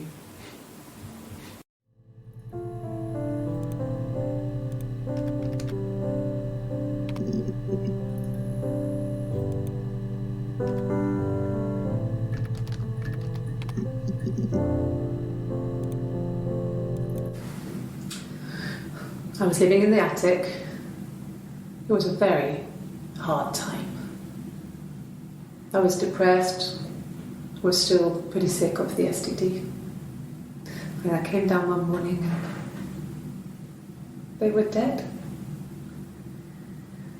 They were in bed and both had been sick. They'd thrown up a lot. And I'd slept through it.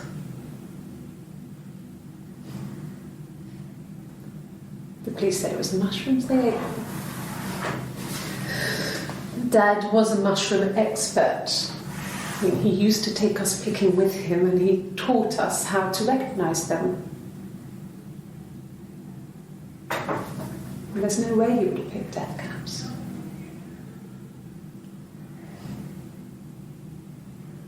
But the police believe that's what happened. They never even looked in the attic.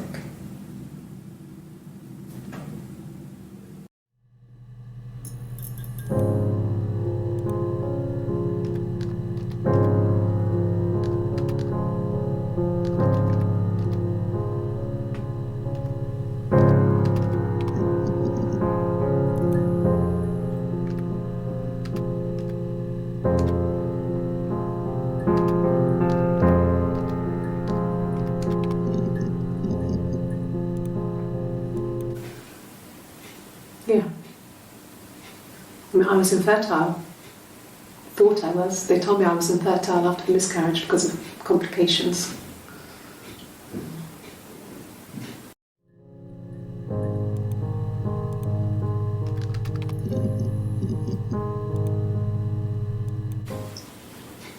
Okay, you got me. I'll confess. We were there. It was a dirty weekend.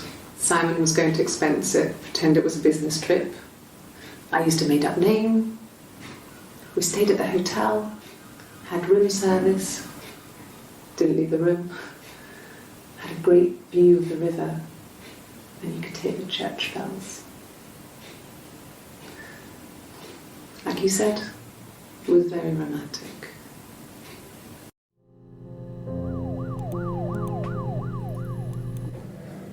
My name? That was the only question I failed. Your lie detector works.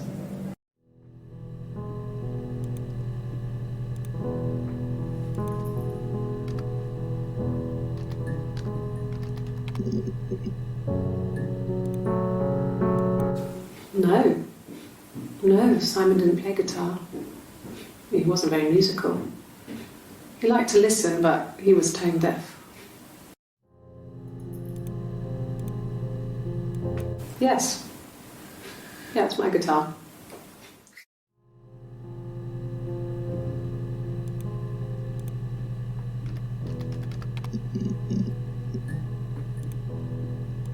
Yes. I speak with Eleanor at least once a day. Not that there's anything much to say. It's more just...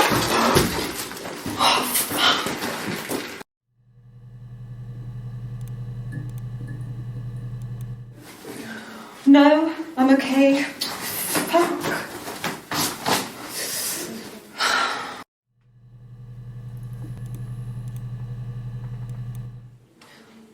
For fuck's sake. Can I leave? Are you going to arrest me? No. They'd laugh you out of the building. A lawyer would make mincemeat of you.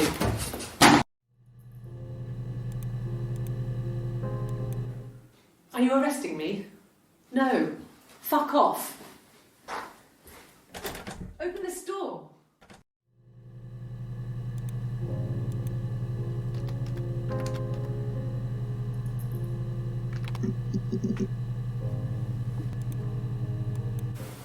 Oh, my tattoo. I got it to express my individuality. It's an apple and a snake.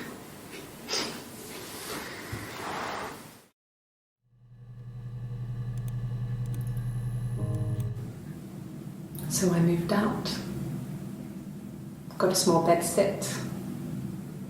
Got my tattoo to mark the occasion. I was singing in a bar in the evenings, so I had some money, enough money to cover my rent. And I've been doing something similar ever since. I haven't put down any roots. I don't exist.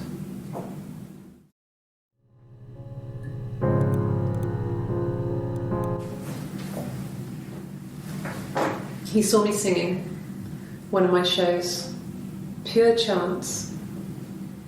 Not sure I remember what he was even doing there.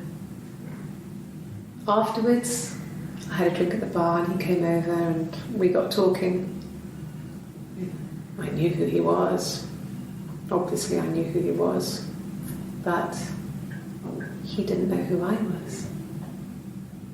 He was fascinated by the likeness. He guessed my name from my tattoo. Told me it was a palindrome, like that would impress me. I enjoyed talking to him. It was amazing to be able to sit and interact and talk to him after all this time. He didn't tell me he was married. I'm not sure what he was thinking. He later told me it was like he was dreaming.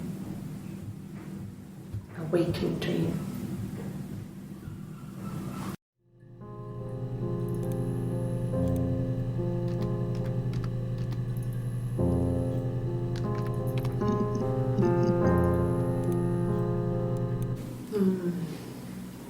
About 8 years back, it was a present to myself. I shouldn't even be drinking coffee with the baby. It's been hard trying to give it up. I think they say you can have 1 cup.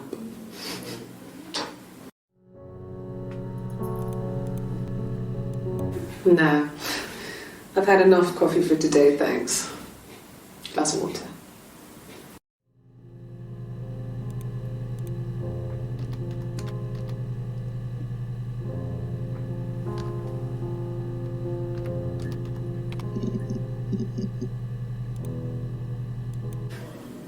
Do you have children?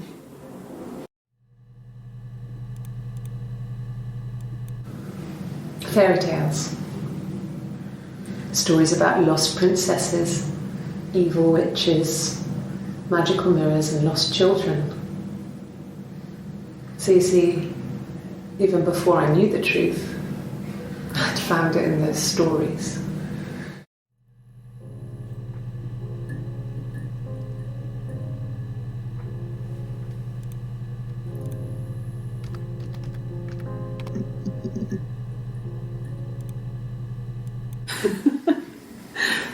Was he my first?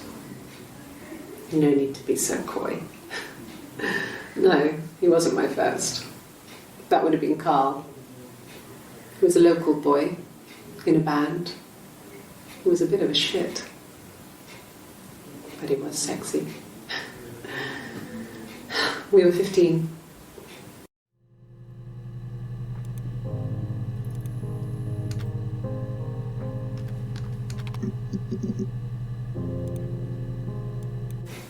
Family. So, Carl fucked off, and then there were other boys here and there, and then Simon.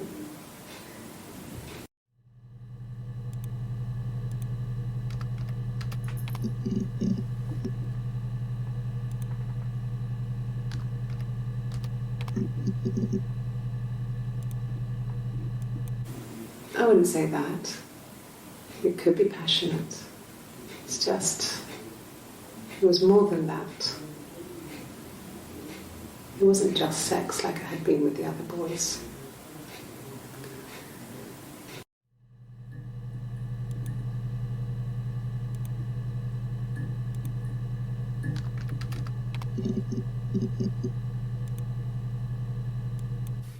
I mean, what if they were crazy? You hear about these crazy people all the time.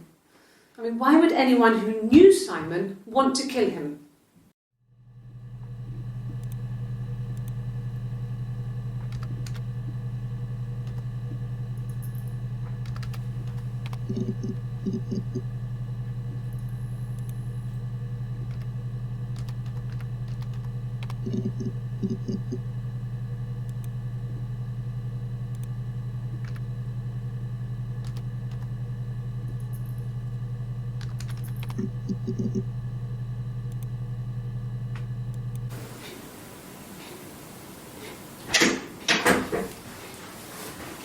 Is that camera recording?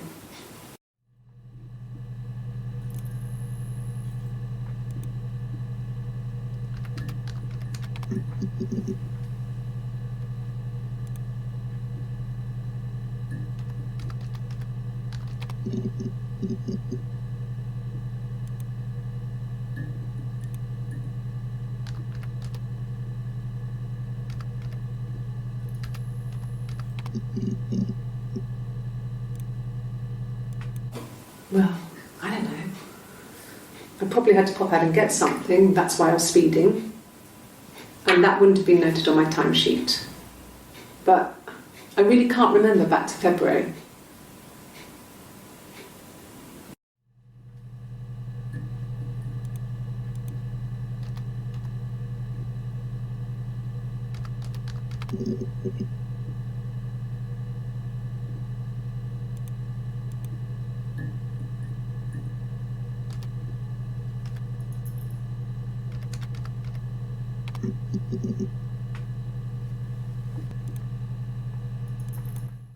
Like I said, I think I was popping out to get something, ran out of something, had to grab something.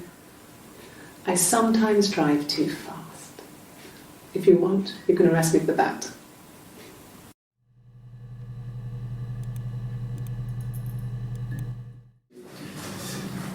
This is a nicer room.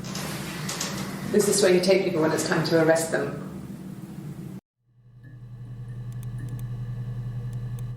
Yes. No lawyer. What are you going to arrest me for?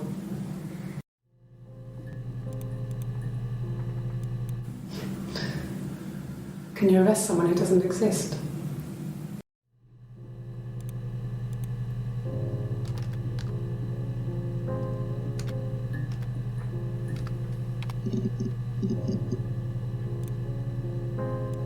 There was a conference, something to do with double glazing. In Oxford?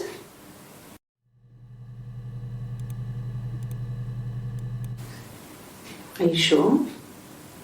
What would he be doing in Oxford if there was no conference? I remember calling him. He said it was boring and he spent most of the time at the bar.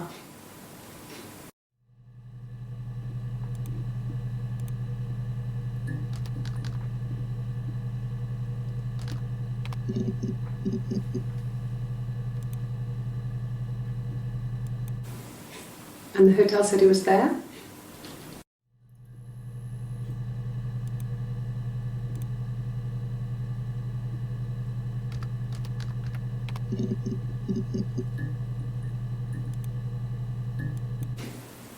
Twins? Really? Are you really asking me that question?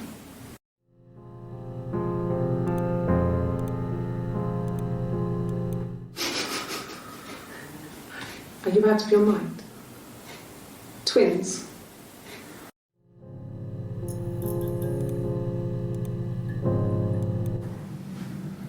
Florence took me home with her. Mother hadn't been expecting twins and had a healthy baby. I guess she was just happy for Florence to clean up. Take away the evidence that this was anything but a happy occasion.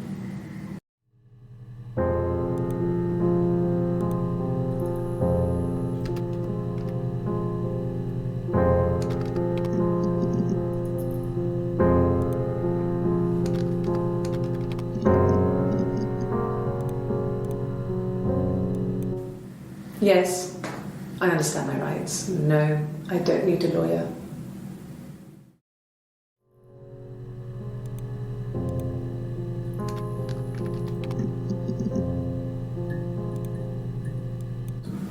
Yes, I'll take a lie detector test.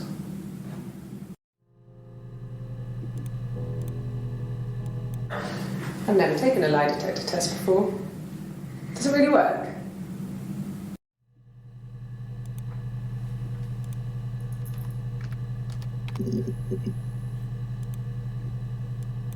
Sorry. Yeah, I get it. Yes.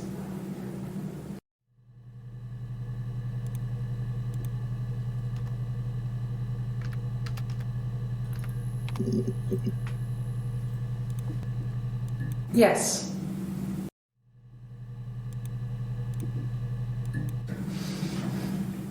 Yes. Yes.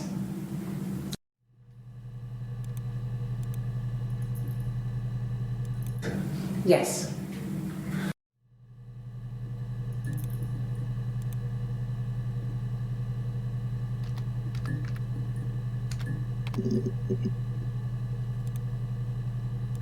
No.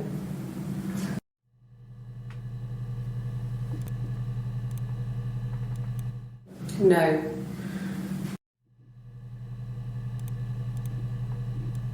No.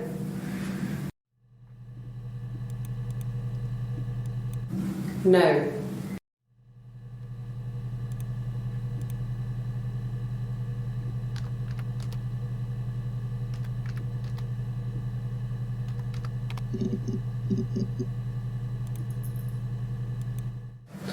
I can take this stuff off now. Did I prove I'm innocent?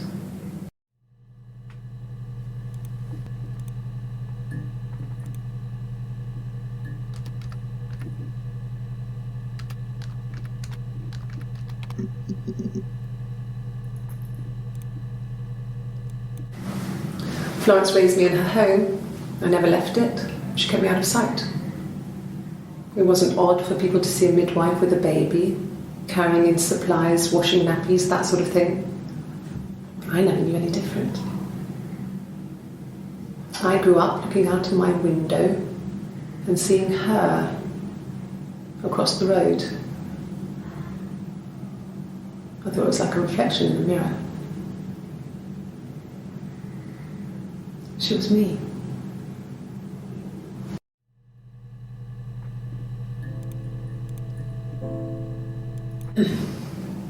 Yes. The first time we saw each other, it was strange. We both realised at the same moment, I think.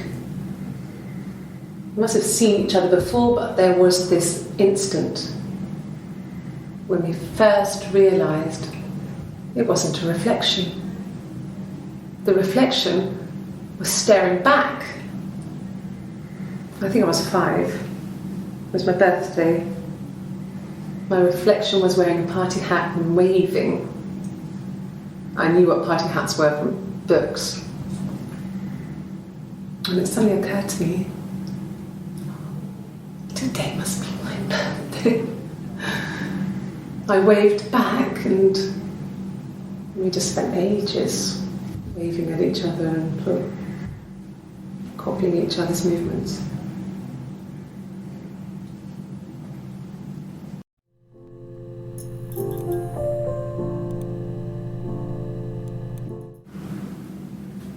Mother wanted me to grow my hair long, but I kept cutting it myself. I wanted to look like my reflection. She always had short hair when she was little. Mother would hide the scissors, but I would find a way. Cut it with a bread knife, something like that. My reflection would always leave her house and go on adventures, but I never could. Mother taught me at home, and I had books and TV.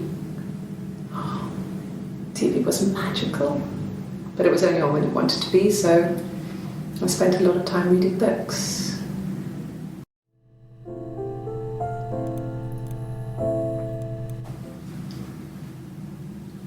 I wanted to see my reflection. I thought that if I touched her, something would happen. We would become one girl. The fairy tale was over, the witch was dead, and I'd be restored to my rightful place.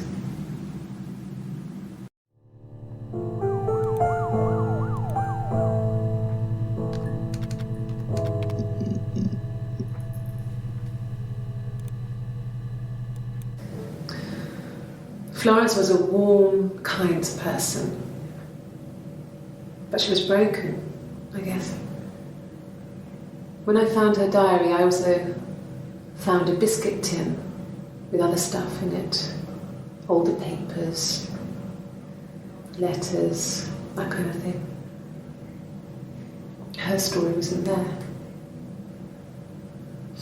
I never really spoke to her about it. I was far too young to really understand, I guess. I just put it together later, once I was older.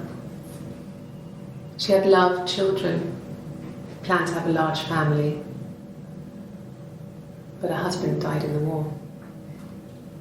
And that was back when you married for life. She never felt like she could marry again. Isn't that strange? She was a widow from her 20s. But, I mean, I guess it was different then. You know, you married for life and she felt she could never marry again. I guess it was harder, a war widow. One of the dead. I don't know, maybe there was more to it than that. I don't really know.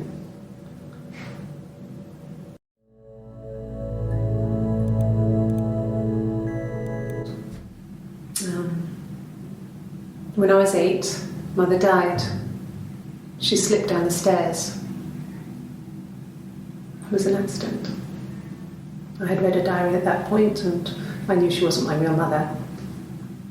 So I burned the diary that day and I left. Walked out and across the street.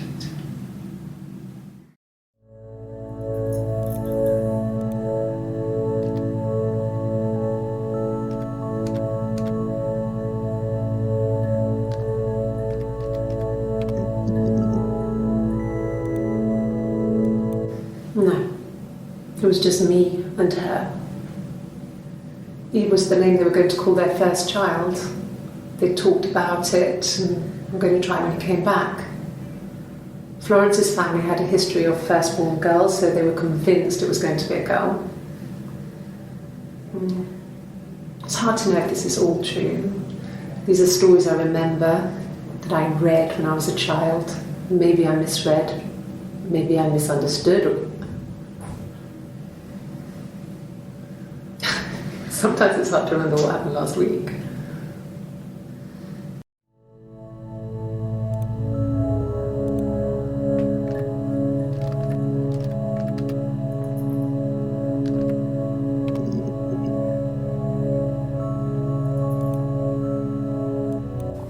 Mum and Dad had never had any reason to notice. They were always busy. If Hannah was eating a lot, they didn't mind. She didn't put on any weight. That girl has a healthy appetite. If they heard us talking in the attic, they just thought it was Hannah playing one of her games, and that Eve was our imaginary friend. Once, she was already up and dressed and ready to go to school, and I snuck down for a piss. Mum saw me in my underwear, she went mad. Get dressed this instant! So I ducked into our bedroom, and seconds later, out came Hannah, dressed and ready. Mum was amazed.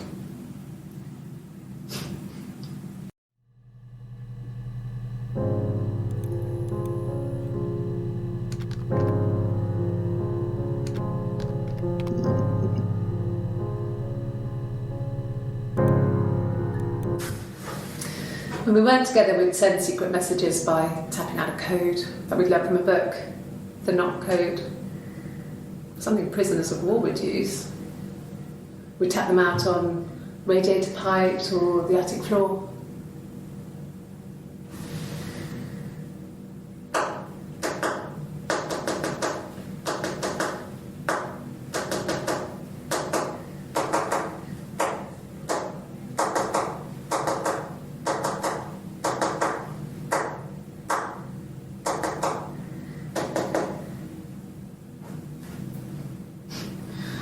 Dad thought we had mice, but they couldn't find any.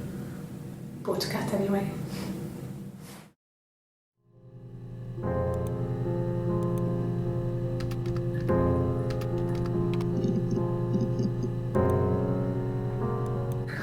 We loved our cat. cat, Domino. He had this little bell around his neck to stop him from killing birds in the garden. And we used to write each other notes and put them in the bell, and we could send them to each other. Mum found some of the notes once, and she thought I was just writing to myself because our handwriting was identical. And we had our own words for things, so she didn't quite understand them anyway.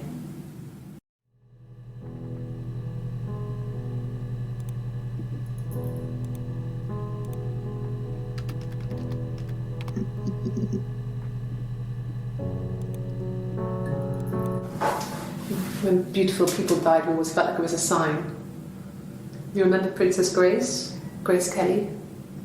She died in a car crash the year before we met Simon. We used a Ouija board to speak to her, and that gave us the power to find him. That's what we thought then. That people who died tragically leave some kind of magic behind. We used to share dreams. We used to wake up and write them down in our diaries immediately and compare them.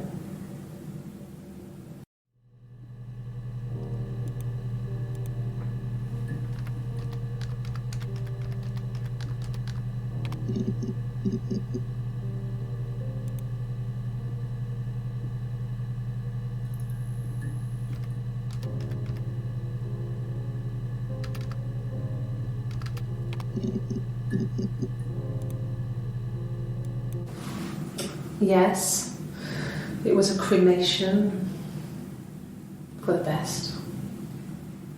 We both wore black and had veils, so it was easy. And after the funeral, everyone came back to the house. Hannah served up sandwiches, and I stayed out of sight.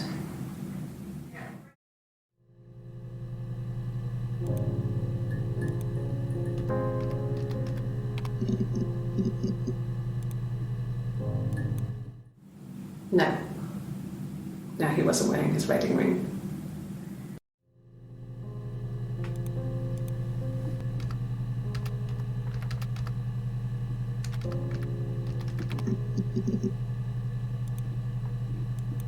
Nothing else happened that night. We talked, then I said goodbye. Then next week I was singing the bar again, and there he was. And again the next week, he offered to buy me a meal. I told him I had already eaten, and so we got chips and ate them on the beach instead. When we said goodbye, he asked me to kiss him. Romantic.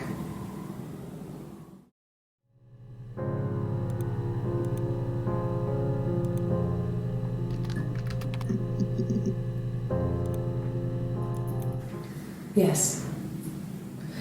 I thought about telling Hannah. I felt guilty after the kiss.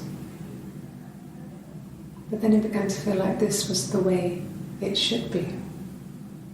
Sharing, like we had before. He never mentioned her to me. There was the Simon with me and the Simon with her. It was almost like it was a different Simon. But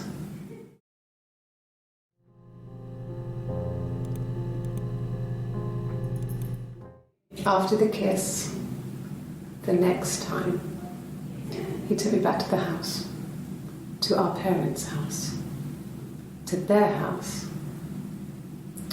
So, it was definitely him. I sometimes think he wanted to get caught to prove to himself that we were different people. He told me about his marriage, told me how his wife was completely different to me.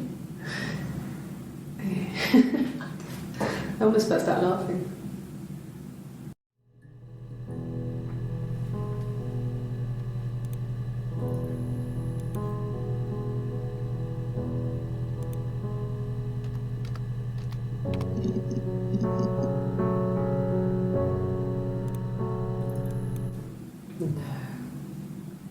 I told her it was one of my boyfriends, someone I had met in the bar.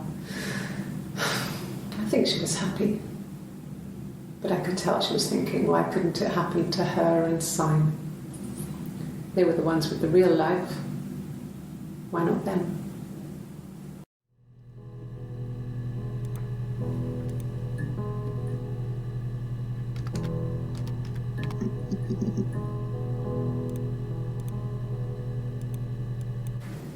Then she told me she wanted to help more. She said I should move in with her. She would come clean with Simon about me. I was family. I couldn't have a baby in a bedsit. I told her I didn't want to tell Simon. Told her to wait for the time being.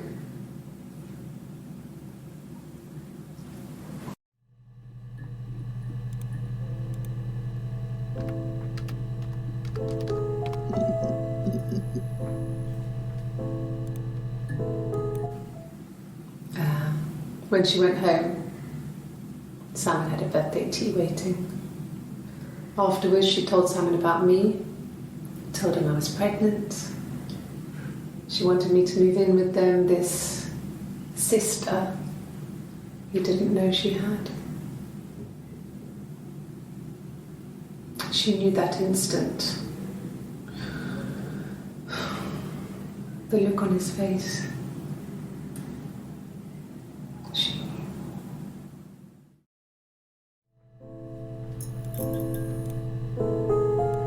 She sent him out the house, kicked him out, called me up, crying, and I went round.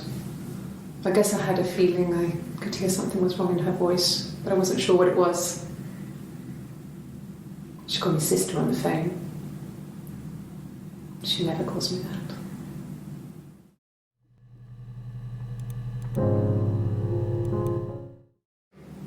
My sister is gone. And she's never coming back.